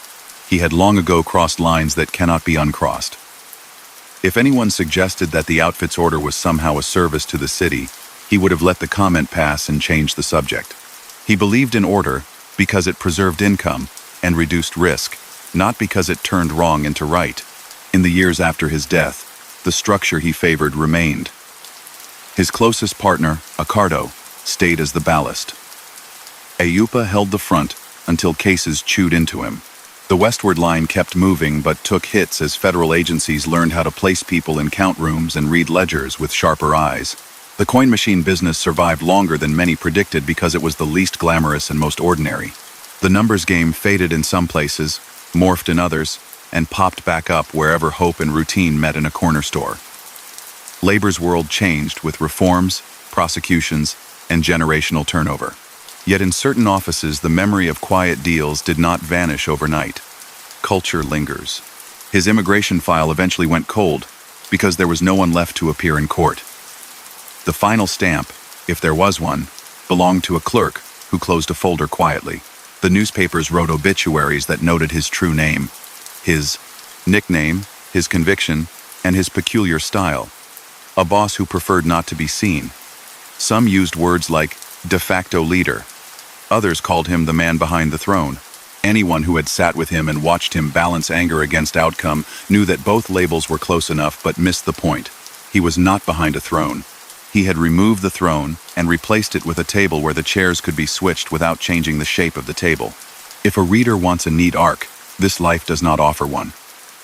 It offers a line that ran straight through the middle of a city for 50 years. Sometimes dim, sometimes bright, but always there. It began with a kid from Naples who made a terrible choice and served time for it. It crossed an ocean and landed in a dining room where listening paid more than talking. It moved into an outfit where noise burned men up and quiet men got things done. It reached into unions and studios and casinos, pulled money through channels that looked at a glance like legitimate flows, and then faced the legal reckoning those channels deserved. It ended the way quiet lives end, with a small service, a stone, and the memory of a presence that had always entered rooms without needing to be announced. What he left behind is not an instruction manual and not a legend to admire. It is a case study in how structure can keep wrongdoing operating far past the point where most people think it should fail. It shows the harm that certainty can do when it sits in the wrong hands. Owners who paid to be left alone, workers whose leaders owed favors elsewhere, customers who funded a shadow tax with every coin dropped into a slot. It also shows why law learned to follow ledgers and patterns rather than chase scenes. That learning reshaped prosecutions, redrew police work, and set the stage for the cases that would catch his successors in later decades. In the end, he relied on a few simple rules and lived long enough to watch them work. Keep your voice down. Keep your calendar regular. Place buffers between decision and action. Punish sloppiness more quickly than malice. And never mistake attention for power. Those rules do not make a hero. They explain a result. They explain how a man who once served tables, then served time, learned to serve an organization that thrived on remaining unseen and left a mark on a city that even now, in its quieter corners, still runs on schedules he would recognize. He grew older as the city rewired itself, and yet he kept the same narrow routine that had carried him through storms. Winter or summer, he preferred early light, a quiet breakfast, a scan of the paper, and a few short meetings in rooms that did not echo. He liked a booth where his back was protected, and a window he could use as a mirror. He did not talk about goals. He checked on results. He did not manage by slogans. He managed by calendars and by the kind of reminders that do not sound like commands. Age gave him a slower step, but not a softer mind. He trimmed his circle further, trusted fewer voices with delicate errands, and made sure no one could pull on one string and unravel the whole web. The late 1960s were full of fresh pressure. Federal offices coordinated across regions. Grand juries lingered for months, then years. A new law let prosecutors tie scattered acts into a single charge that named the enterprise as the real target. He read about that development over coffee and understood at once what it meant. In the past, you could isolate a case to a single act and single person. Now, a chart could pull together bookmaking, a quiet loan, a slot route, and an offhand threat and call it one story. His answer was the old answer, only tighter. Compartmentalize, keep lines short, avoid the kind of loose talk that turns into bright arrows in a courtroom. His influence was never a trumpet blast. It was a dial turned a notch at a time. He handled transitions with that dial. After the Hollywood case, he had returned home and arranged the outfit as a small council with overlapping roles. Decades later, he still used the same method. The front seat went to a man who could carry it without bringing down a wall of cameras. When that chair became too hot, another sat down. He and Tony Accardo stayed a step behind, distributing risk, catching errors before they spread, and moving people into positions where their strengths mattered and their flaws did not ruin things. That is how Sam Battaglia got his turn after the glare around Giancana became a liability. That is how Felix Aldericio followed when the calendar demanded yet another change. That is how Joseph Ayupa took over when the need was for someone who liked steadiness more than spotlight. None of those changes altered the foundation, and that was the point. The base was wider than a single name. Gambling remained the heart of that base. By then, the outfit's sportsbook lines flowed through apartments with 2 phones on a kitchen wall and televisions showing games with the sound low. The agents running those rooms wrote small, careful notes, balanced their sheets, and closed their books on time. No cheering, no arguments, just numbers and small courtesies. When a bettor tried to push past his limit, an agent did not roar. He reminded the customer of last Thursday's figure and offered a smaller action. Control came from manners as much as from muscle. That tone, set long before, still held. The policy game persisted in some districts, reshaped by the times. Some neighborhoods let it fade, others kept it alive as a minor ritual. It never disappeared completely because it followed optimism as much as want. He never worshipped that revenue stream. He treated it as a line to be managed gently, because heavy hands there made enemies who talked to reporters. Better to reduce friction with consistency and quiet visits than to boast about totals that would only attract attention. The coin machine business kept humming because it looked so ordinary. Taverns welcomed a reliable service truck and a technician who remembered a proprietor's first name. Contracts were clean. The small fee that kept a route safe did not appear in any official paperwork. He liked that disguise. It meant he could sit at home with a ledger in his head and know roughly how many quarters had moved through a row of cabinets on a Friday without seeing a single sheet of paper. When a rival firm tried to step into a long-held spot, a polite conversation usually fixed it. If the rival insisted, the route changed hands the way leases change hands abruptly, but without a scene. Information was the quiet skeleton under the gambling skin.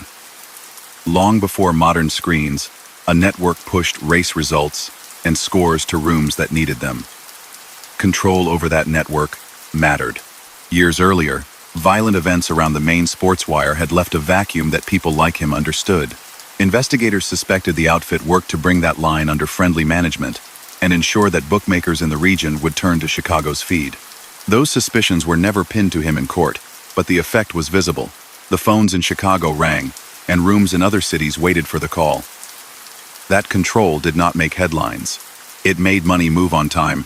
If Chicago was his center, the desert was the far end of his reach. He did not travel west often. He did not need to. The Strip had grown into a glittering industry with golf courses, showroom residencies, and rows of tables that stayed busy until morning.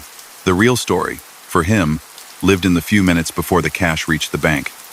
That narrow slice belonged to a quiet partnership that pretended not to exist. To keep that slice safe, he demanded smooth floors and polished front offices. He expected a veteran in the count room, a manager who did not drink on the job, and a host who could shake a billionaire's hand at noon and make sure a plumbers convention had working microphones that night. Loans from a large pension fund underwrote expansions. Compliance staff walked properties with clipboards and found nothing they could put on paper to stop the money. That did not happen by chance. His view had always been that if the legal parts of a business looked solid and the people who ran them behaved like professionals, the rest would look like noise to anyone who wanted a scandal instead of a report. He never sat at a desk and told a union leader what to do after his ban from labor affairs.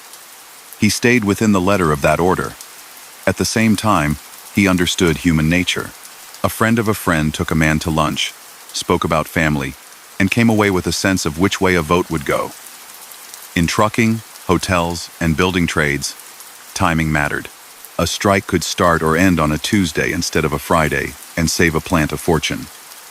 A small clause could appear in a draft contract that allowed a little more flexibility on scheduling. Owners paid for calm. Not every officer in those locals played that game, but enough did that influence remain valuable. He made sure that anyone who touched those matters had a clean life to point to if a camera appeared. Courtrooms never forgot him. They summoned him for questions about meetings and names. He used his rights, stayed polite, and at times accepted a contempt ruling rather than trade information for ease. He went in wearing a neat suit, came out the same way, and did not deliver speeches on the courthouse steps. Reporters who managed to ask how he felt received a nod or a bare sentence that said nothing at all. He treated the law like another climate. It changed with the season.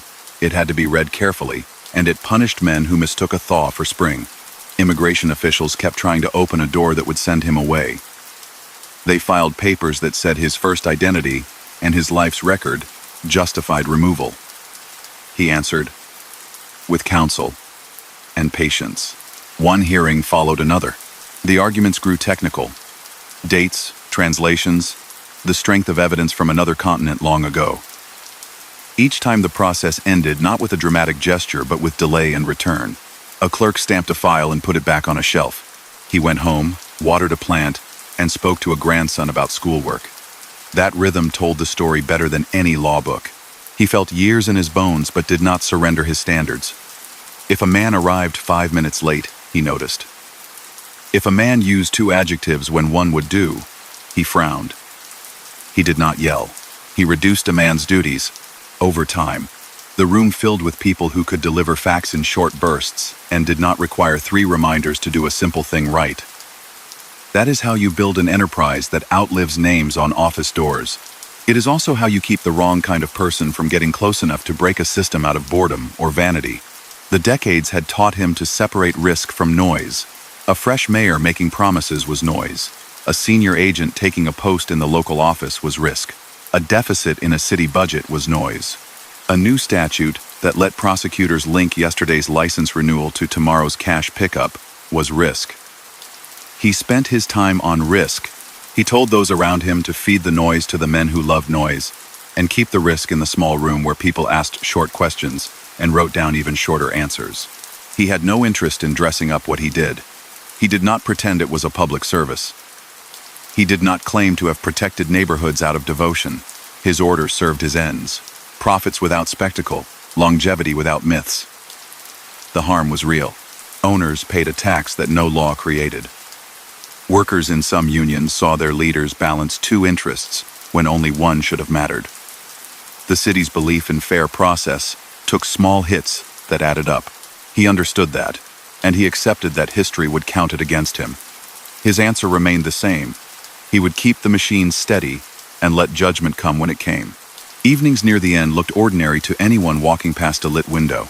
A man at a table, a plate, a folded newspaper, a grandchild bringing a drawing to show, a telephone that rang rarely and did not ring at all after 9.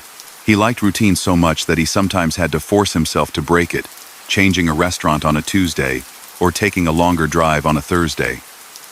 That impulse to vary a pattern came from caution, not boredom. He was too experienced to let a routine become a path someone else could map. He lived to see names he had known for decades change titles or vanish into custody. A front boss got indicted, then sentenced. A fixer, with a gift for smoothing rough edges, died after years of service. A financial man who had kept ledgers straight passed away and left a vacancy that took 2 men to fill. Each time, the board model worked. He and Accardo had made sure more than one person knew how to do any essential job. A wiretap could record 10 voices. It could not record a habit in 50 heads, and habit was what carried the outfit across that period. Some days, older now, he allowed himself memory. He did not tell stories. He measured then against now and found the same truths repeating. Violence draws heat. Heat ruins income. Patience turns problems smaller. Impulse makes them large. The city changed mayors, newspapers changed editors, and ballplayers changed uniforms. The currents never changed. People wanted quiet so they could earn a living, go home, and sleep. He sold quiet, wrong as that was, and he did it by making procedures that looked like ordinary business from a block away.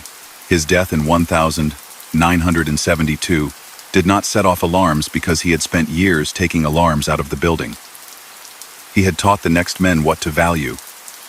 He had narrowed the lanes so much that even grief could not widen them. Friends came, shook hands, said simple words, and left without spectacle. Papers printed small notices that used his real name and his more famous one, and listed the federal case that had defined his public record. The city did not lose a beat. That, to him, would have been the only acceptable ending. The years immediately after showed what he had built into the bones of the outfit. Accardo remained the ballast. Ayupa held the front, while investigators learned to chase skims and read pension ledgers with sharper eyes. Some ventures took hits. Westward operations later ran into coordinated federal actions that put long prison terms on men who had once moved through casinos like managers at a chain hotel. The coin machine lines survived longer because they were close to normal business and offended no one's sense of order until a subpoena forced someone to care. Illegal books adapted to new technologies and then faced dismantling when machines and laws outpaced an old system. Through it all, the cadence he loved, routine and restraint, remained the foundation for as long as it could. When people talk about him now, the facts that can be printed cleanly form a straight spine. Born near Naples in 1897, he ran into grave trouble as a young man and served time in Italy. He emigrated to America, worked in restaurants, and stepped into a Chicago underworld built around prohibition, and then reshaped around gambling, protection, and labor influence. He climbed not by noise but by competence. He became the de facto leader with Accardo, pushing the outfit toward a low profile, steady lines, and a boardroom style of control. He took part in the Hollywood labor extortion that reached into studios and sent him to federal prison. He returned, stayed in the shadows, and kept the system running with short orders and precise expectations. He fought deportation for decades and remained in the country until the end. He accepted contempt penalties rather than cooperate with grand juries. He died quietly, having made himself central while almost never being photographed. The list of crimes tied to his name is not dramatic to read, and yet heavy in effect. Extortion through union power, conspiracy around illegal gambling, control over policy wheels that acted as an illicit tax, protection arrangements that took a slice from businesses to keep trouble away, loan sharking that trapped borrowers, and influence over coin machine routes that turned a normal trade into a lockdown cash stream. Investigations attached his circle to control over sports information and to casino skimming carried out by emissaries and managers. Where proof reached him, he was convicted. Where proof did not, the system absorbed suspicion and kept moving. That contrast is the most accurate picture available. He specialized in leaving very little to hold in a courtroom. If you stand back from the files, a single trait explains the arc. Patience. He did not confuse speed with skill. He corrected course before a ship scraped a rock. He did not need applause. He did not want it. He wanted men to show up on time, deliver brief facts, and go about their lives without drama.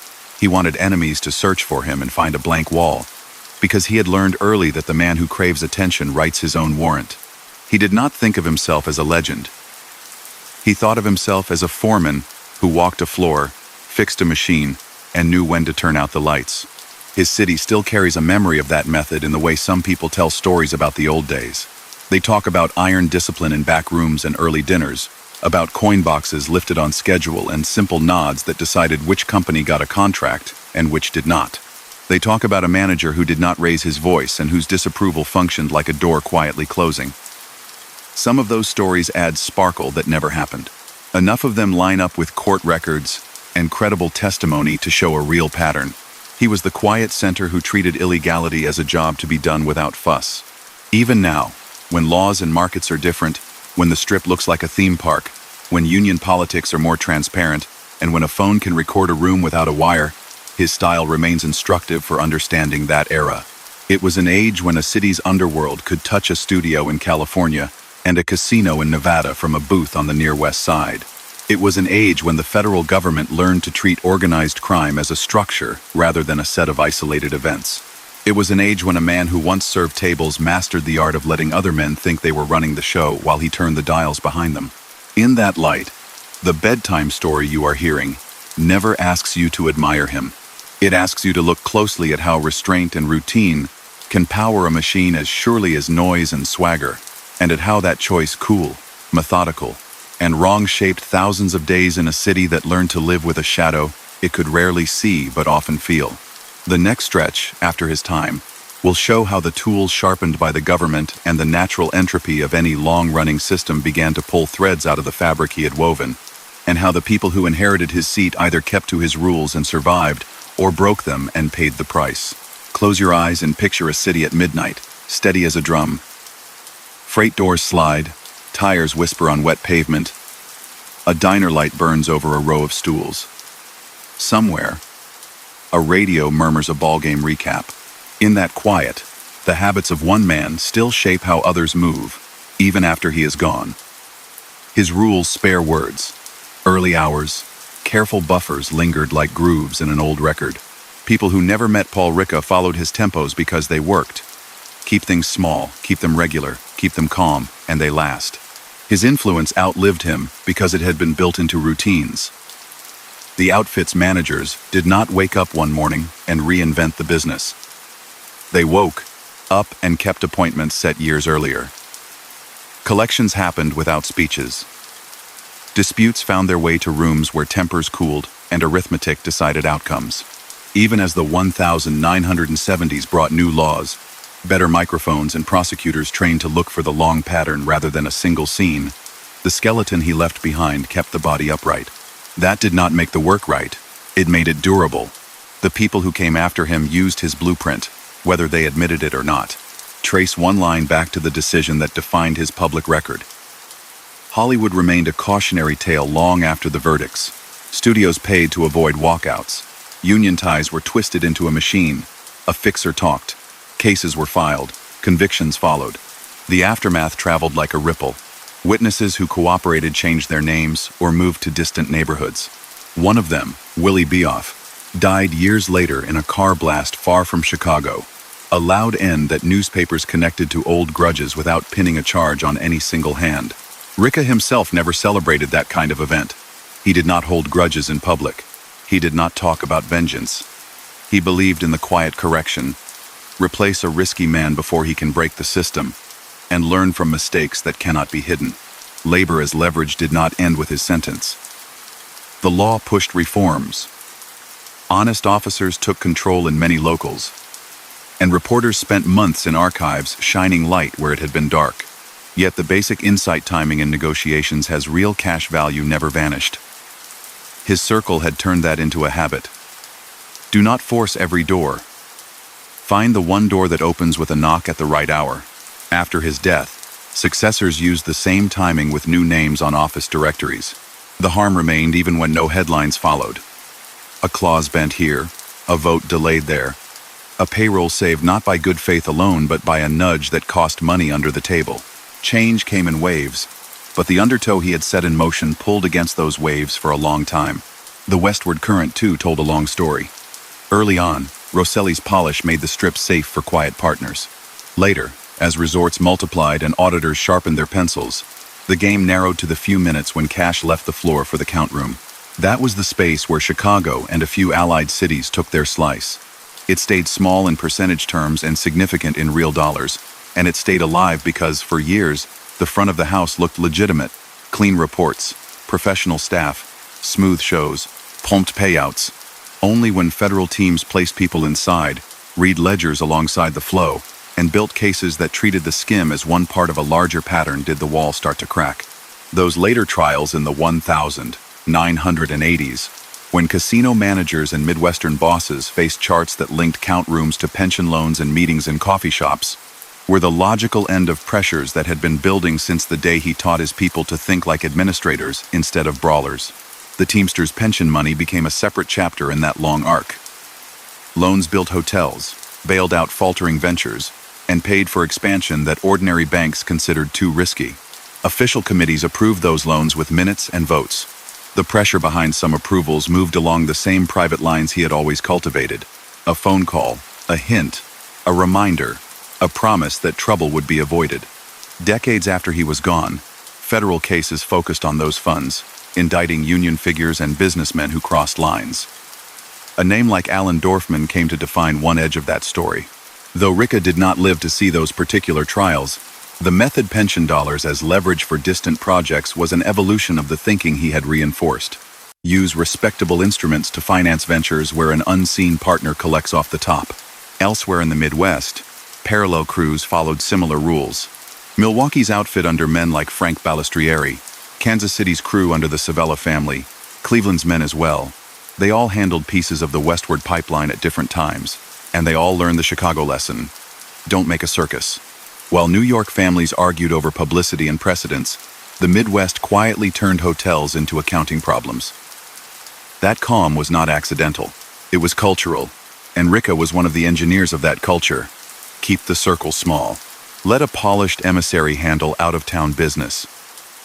Let accountants speak when numbers are the only language that matters. At home, the coin machine trade stayed the outfit's most ordinary-looking cash engine. New cabinets replaced old jukeboxes. Pinball gave way to video. Contracts still mattered more than swagger. Owners cared about service, not mythology. A technician who arrived on time and swapped a part in minutes did more to secure a route than any threat ever could. The outfit slice rode along with that service. By the time enforcement got around to looking hard at those lines, years of normalcy had built a camouflage that only ledgers could penetrate. Ricca had always backed the route model because it reinforced his faith in clocks and calendars. It kept people paid without asking anyone to make a scene. He had not been present at the Appalachian fiasco that exposed a national meeting in 1957, and he had drawn the right lesson from it. The bigger the table, the easier it is to flip it. After that debacle, Chicago kept its distance from pageantry. If national coordination was required, the city sent a single trusted face and asked for a return phone call, not a group photo. The idea of a nationwide commission existed and had influence. Chicago recognized it, but did not worship it.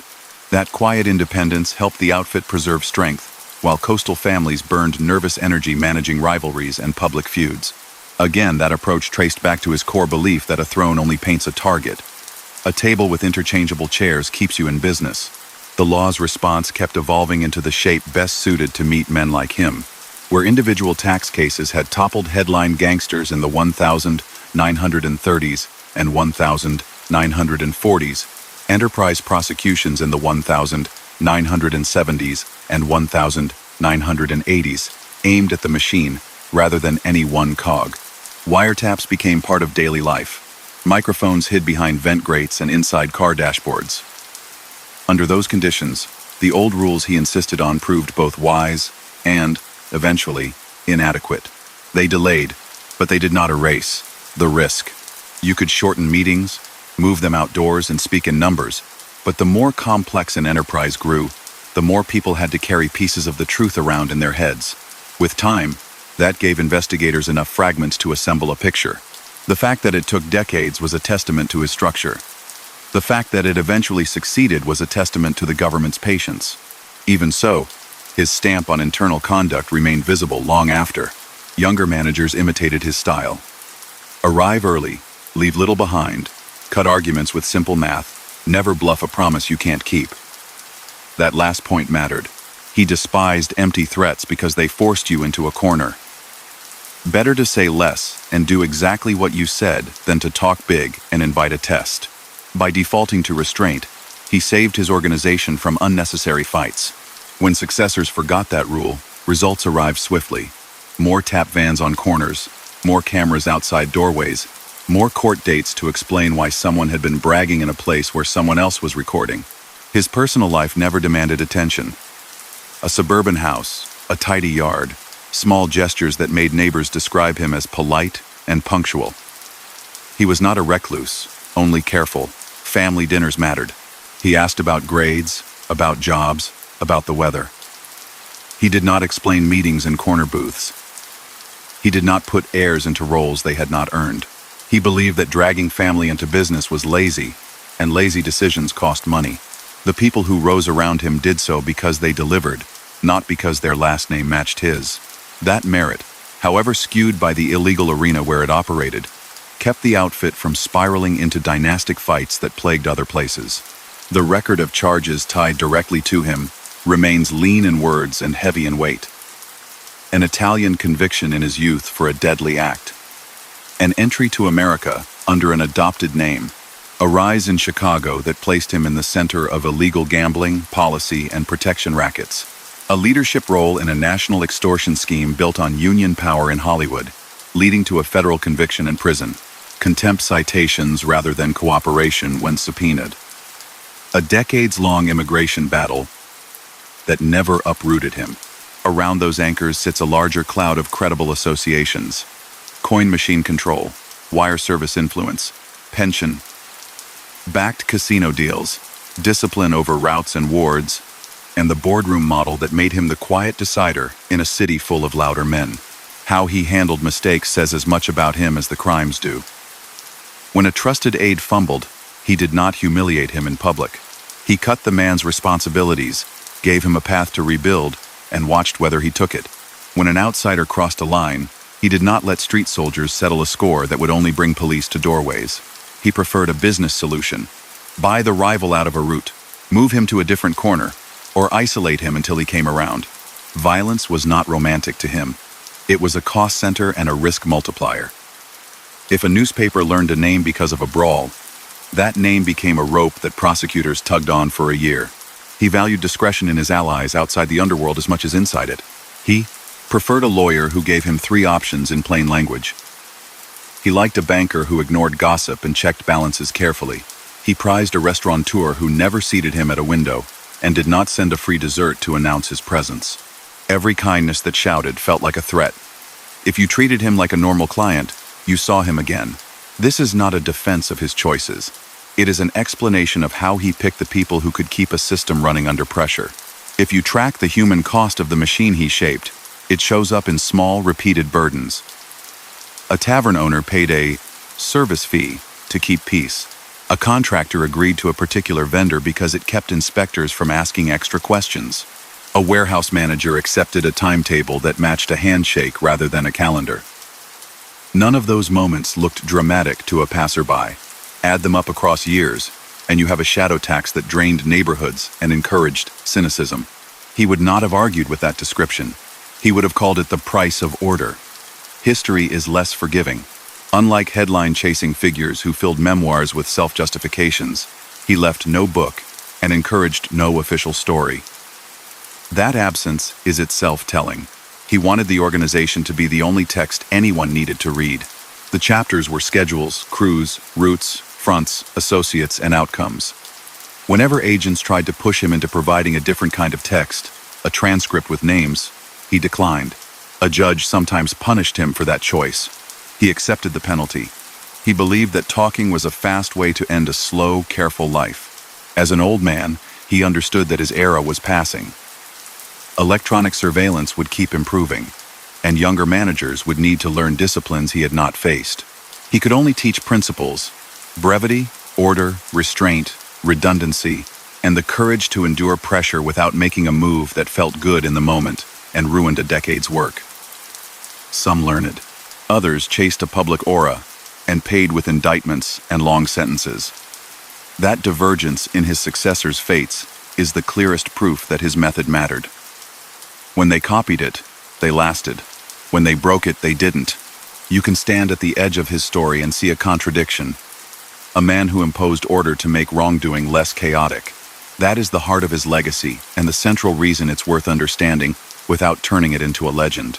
He left a model that prosecutors had to study like a foreign language before they could speak it in court. He left harm that isn't measured by headlines but by the quiet subtraction of opportunity from people who never saw his face. He left a machine that kept working after he was gone, because he had never wanted anyone to believe it depended on him. At the end, he did not ask for forgiveness and did not expect applause. He had lived by a small number of rules, applied them without sentiment, and accepted the consequences when the state trimmed his freedom in return. He would have said that the scorecard balanced because he had done what he set out to do. Keep a system steady through wars, reforms, new laws, and new eyes watching every doorway. The city moved on, as cities do. The next names went up in lights, some for music, some for trials. In the shadows, the habits he favored lasted a while longer and then, like all things, began to fade as other habits replaced them. If you listen closely to the story he left, you will hear the same refrain behind every chapter. Patience wins more than impulse. He applied it to illegal enterprises. You can apply the lesson to understanding the world he inhabited without letting it seduce you. Calm minds can build bad machines. Discipline can prolong harm. The lesson is descriptive, not prescriptive, and the cost is written in the neighborhoods that paid because someone decided they needed his kind of quiet. That's where his path leaves us. A firm line from a boy in Naples who learned early that hot tempers lead to prison, to a waiter in Chicago who learned to keep his eyes open and his mouth shut, to a manager who turned a loose collection of hustles into a structure, to a defendant who served time for a national scheme, to an older man who trained successors to keep their heads down and their schedules tight, to a name on a small stone in a Chicago cemetery. The machine survived him for a time. The habits he drilled outlasted even that. And the record dry, factual, unadorned remains for anyone who wants to see how a quiet man shaped a loud city without ever needing to step into the light. The city does not stop for anyone. It breathes in winter, yawns through summer, and keeps the same secret rhythms in every decade.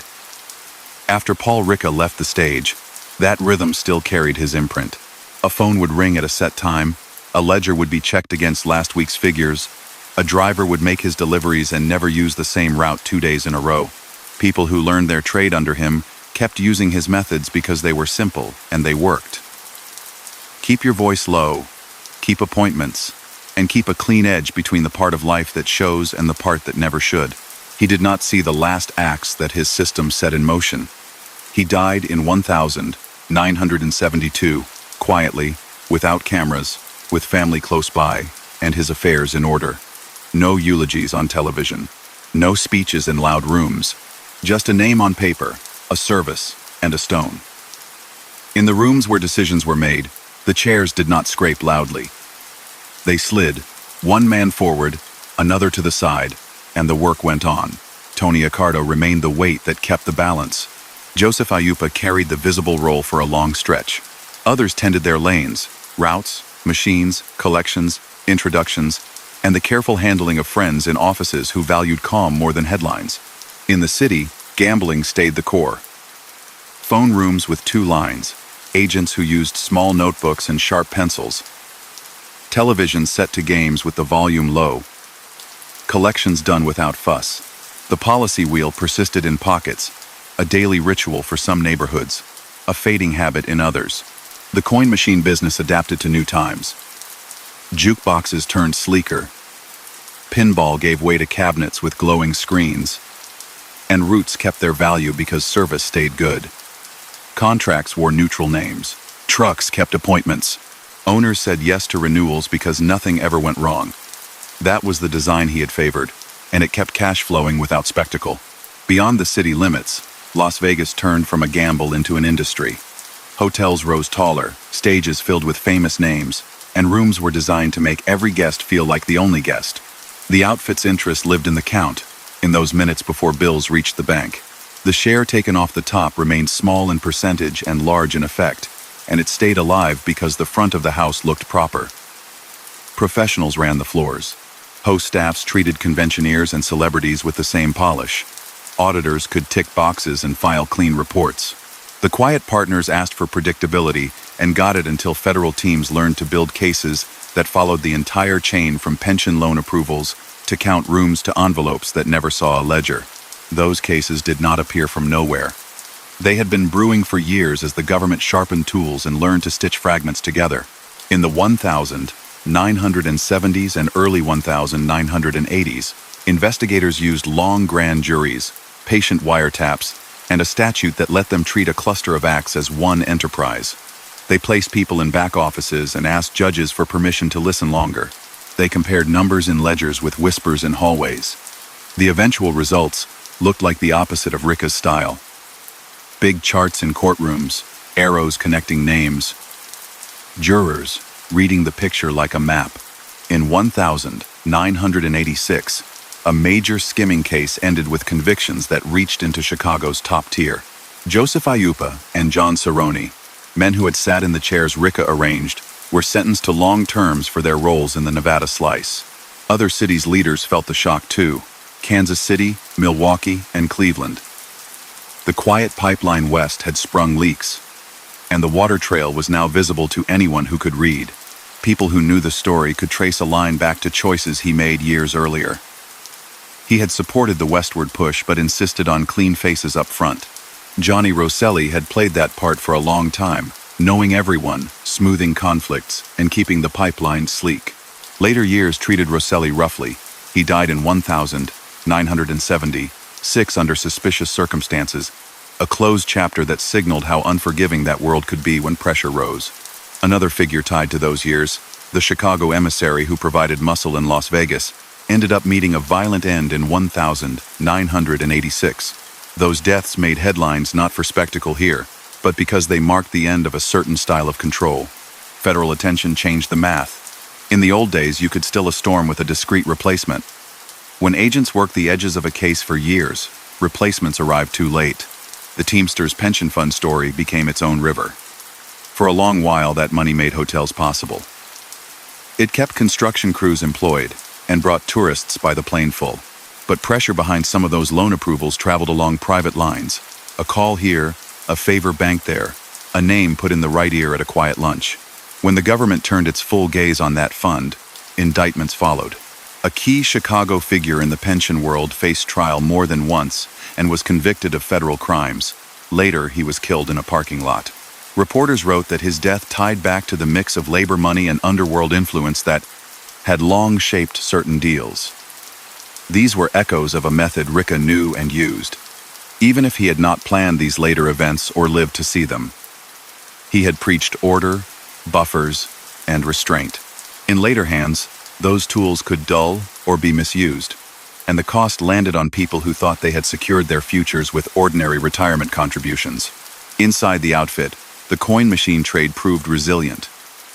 Owners didn't care who controlled a route. They cared that songs played, lights worked, and someone came when a cable failed. That ordinariness had always been the point.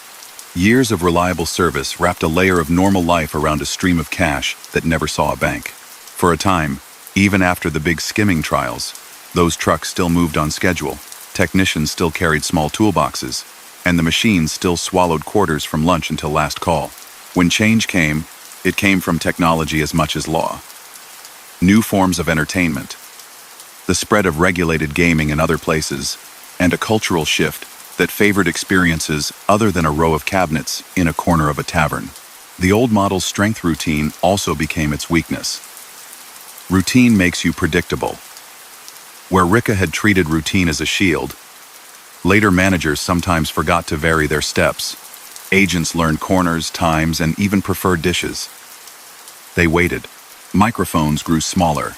Recordings grew clearer. Cable television hosted shows that explained rackets to audiences who would have once caught only rumors. The same patience he had used against his enemies was now used against his successors. Some adapted and survived.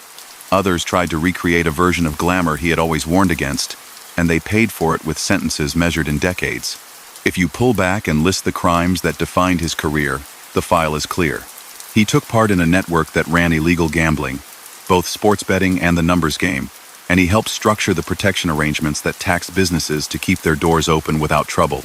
He used influence over labor relationships to shape negotiations, a method that, when he reached West, became extortion on a national stage and earned him a federal conviction and years behind bars. He sat at the center of roots that gave coin machine companies control over where cash flowed. He was connected by credible testimony and investigation to the control of sports information wires that kept bookmakers in line. He stood behind arrangements that sent a slice of Las Vegas home. He refused to testify when a court demanded names and accepted contempt penalties instead. He spent decades fighting deportation because he had entered the country under a name that was not his own. Where the law could prove it, he was convicted. Where the law could not stitch every piece together, he remained a compelling figure in the background, understood by enemies and allies alike as the person who made things work. None of that was a myth built by late-night storytellers. The Hollywood case is in the law books. The contempt citations are in court records. The immigration saga left a long paper trail. The gambling operations show up in complaints, indictments, and testimony from people who worked the phones and the doors. The Vegas skimming trials in the 1980s don't have his name on the docket because he was already gone, but the blueprint they dismantled was a child of the design he spent years perfecting. A system that blended illegal profit with legal appearance, matched fronts to back rooms, and treated publicity as a disease. He never pretended that what he did was noble. He thought in terms of mechanisms. Move this here. Pay that there. Set the meeting at noon. Make sure no one sees the meeting at all. He punished sloppy work harder than he punished bad luck. He avoided the trap of treating force as the first solution. When a rival pushed into a route, he tried to buy or nudge him out rather than spray the neighborhood with trouble. He discouraged loud celebrations. He punished people who drew attention to themselves. He learned early that a banner over your head is only a target painted in cloth. When he refused to answer questions in courtrooms, it was not a romantic gesture. It was a calculation. In his mind, words were expensive. The price of a single sentence could be years of chaos for men who had relied on him to keep their names out of the news. He chose silence and accepted the consequence because he believed the alternative talking would cost more.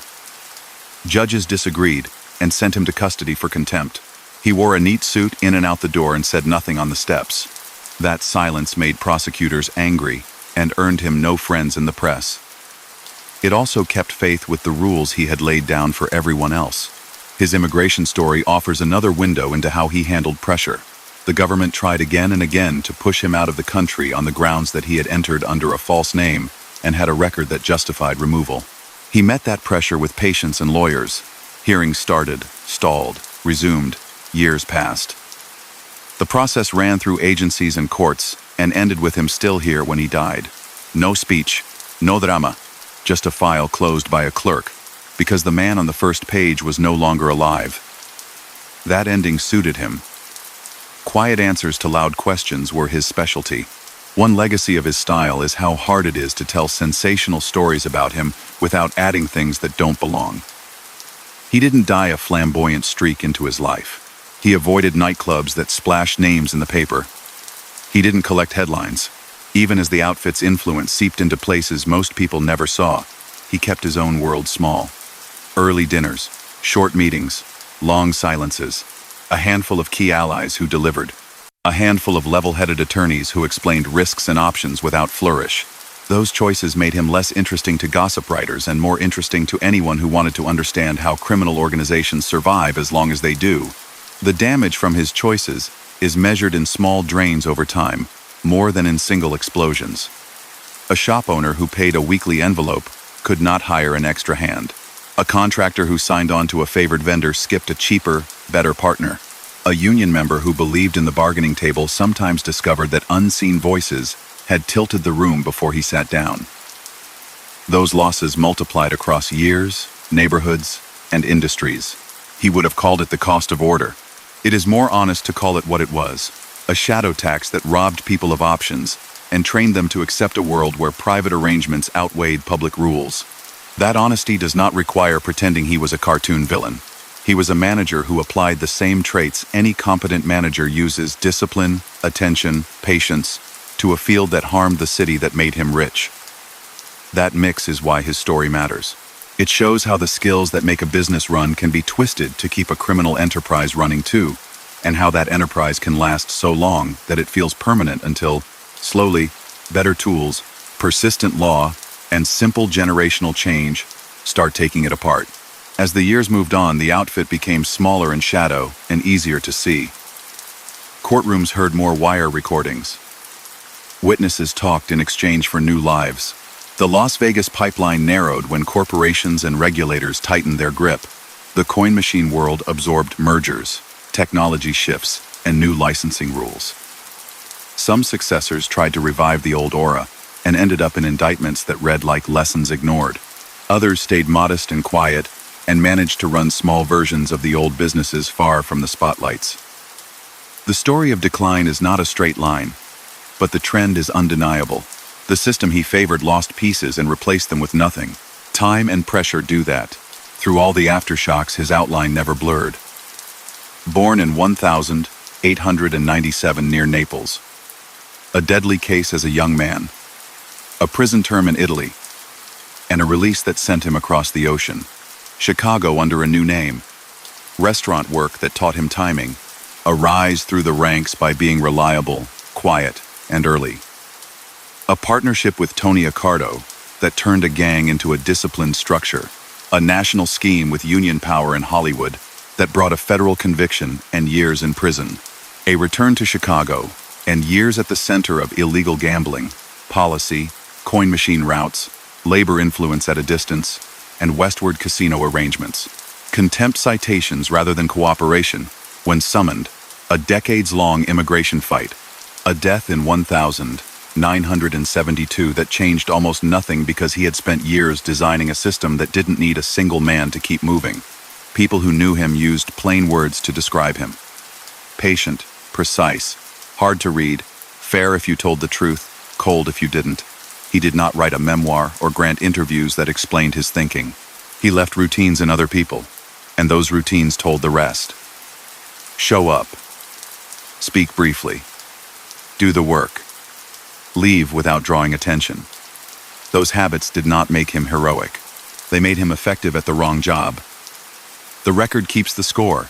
If you're still awake, think of the way a metronome ticks on a piano even after the player lifts his hands. That was his effect. He set tempos that others followed long after his last day. The music changed, the instruments changed, the room changed, and the metronome finally fell silent too. But for a long time, the beat he favored, order, schedule, restraint, kept time for men who operated in spaces most people never see. That is the honest measure of his legacy. Not the myths that flatter, and not the fables that simplify. He was a quiet man who learned to run an illegal machine with the same skills that run legal ones, and the harm from that choice spread far and lasted long. You can close the book now knowing the parts that matter and fit what can be checked. He did not make Chicago's underworld alone. He did give it shape that lasted. He did not invent union corruption. He did see how to turn it into a lever that could move an industry on the other side of the continent until the law pulled the lever back and locked it. He did not single-handedly control Las Vegas. He did help create the conditions for a steady skim that courts later exposed and punished. He did not live to watch the last cases unfold. He did live to see that his rules worked for a very long time. He chose a path that hurt others while making him powerful, and he stayed on it without apology. The city carried on. The trains kept moving through the night.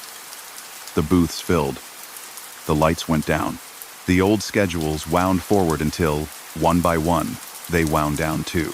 A machine with the same skills that run legal ones, and the harm from that choice spread far and lasted long. You can close the book now knowing the parts that matter and fit what can be checked. He did not make Chicago's underworld alone. He did give it shape that lasted. He did not invent union corruption. He did see how to turn it into a lever that could move an industry on the other side of the continent until the law pulled the lever back and locked it. He did not single-handedly control Las Vegas. He did help create the conditions for a steady skim that courts later exposed and punished. He did not live to watch the last cases unfold. He did live to see that his rules worked for a very long time. He chose a path that hurt others while making him powerful, and he stayed on it without apology. The city carried on. The trains kept moving through the night. The booths filled. The lights went down. The old schedules wound forward until, one by one, they wound down too.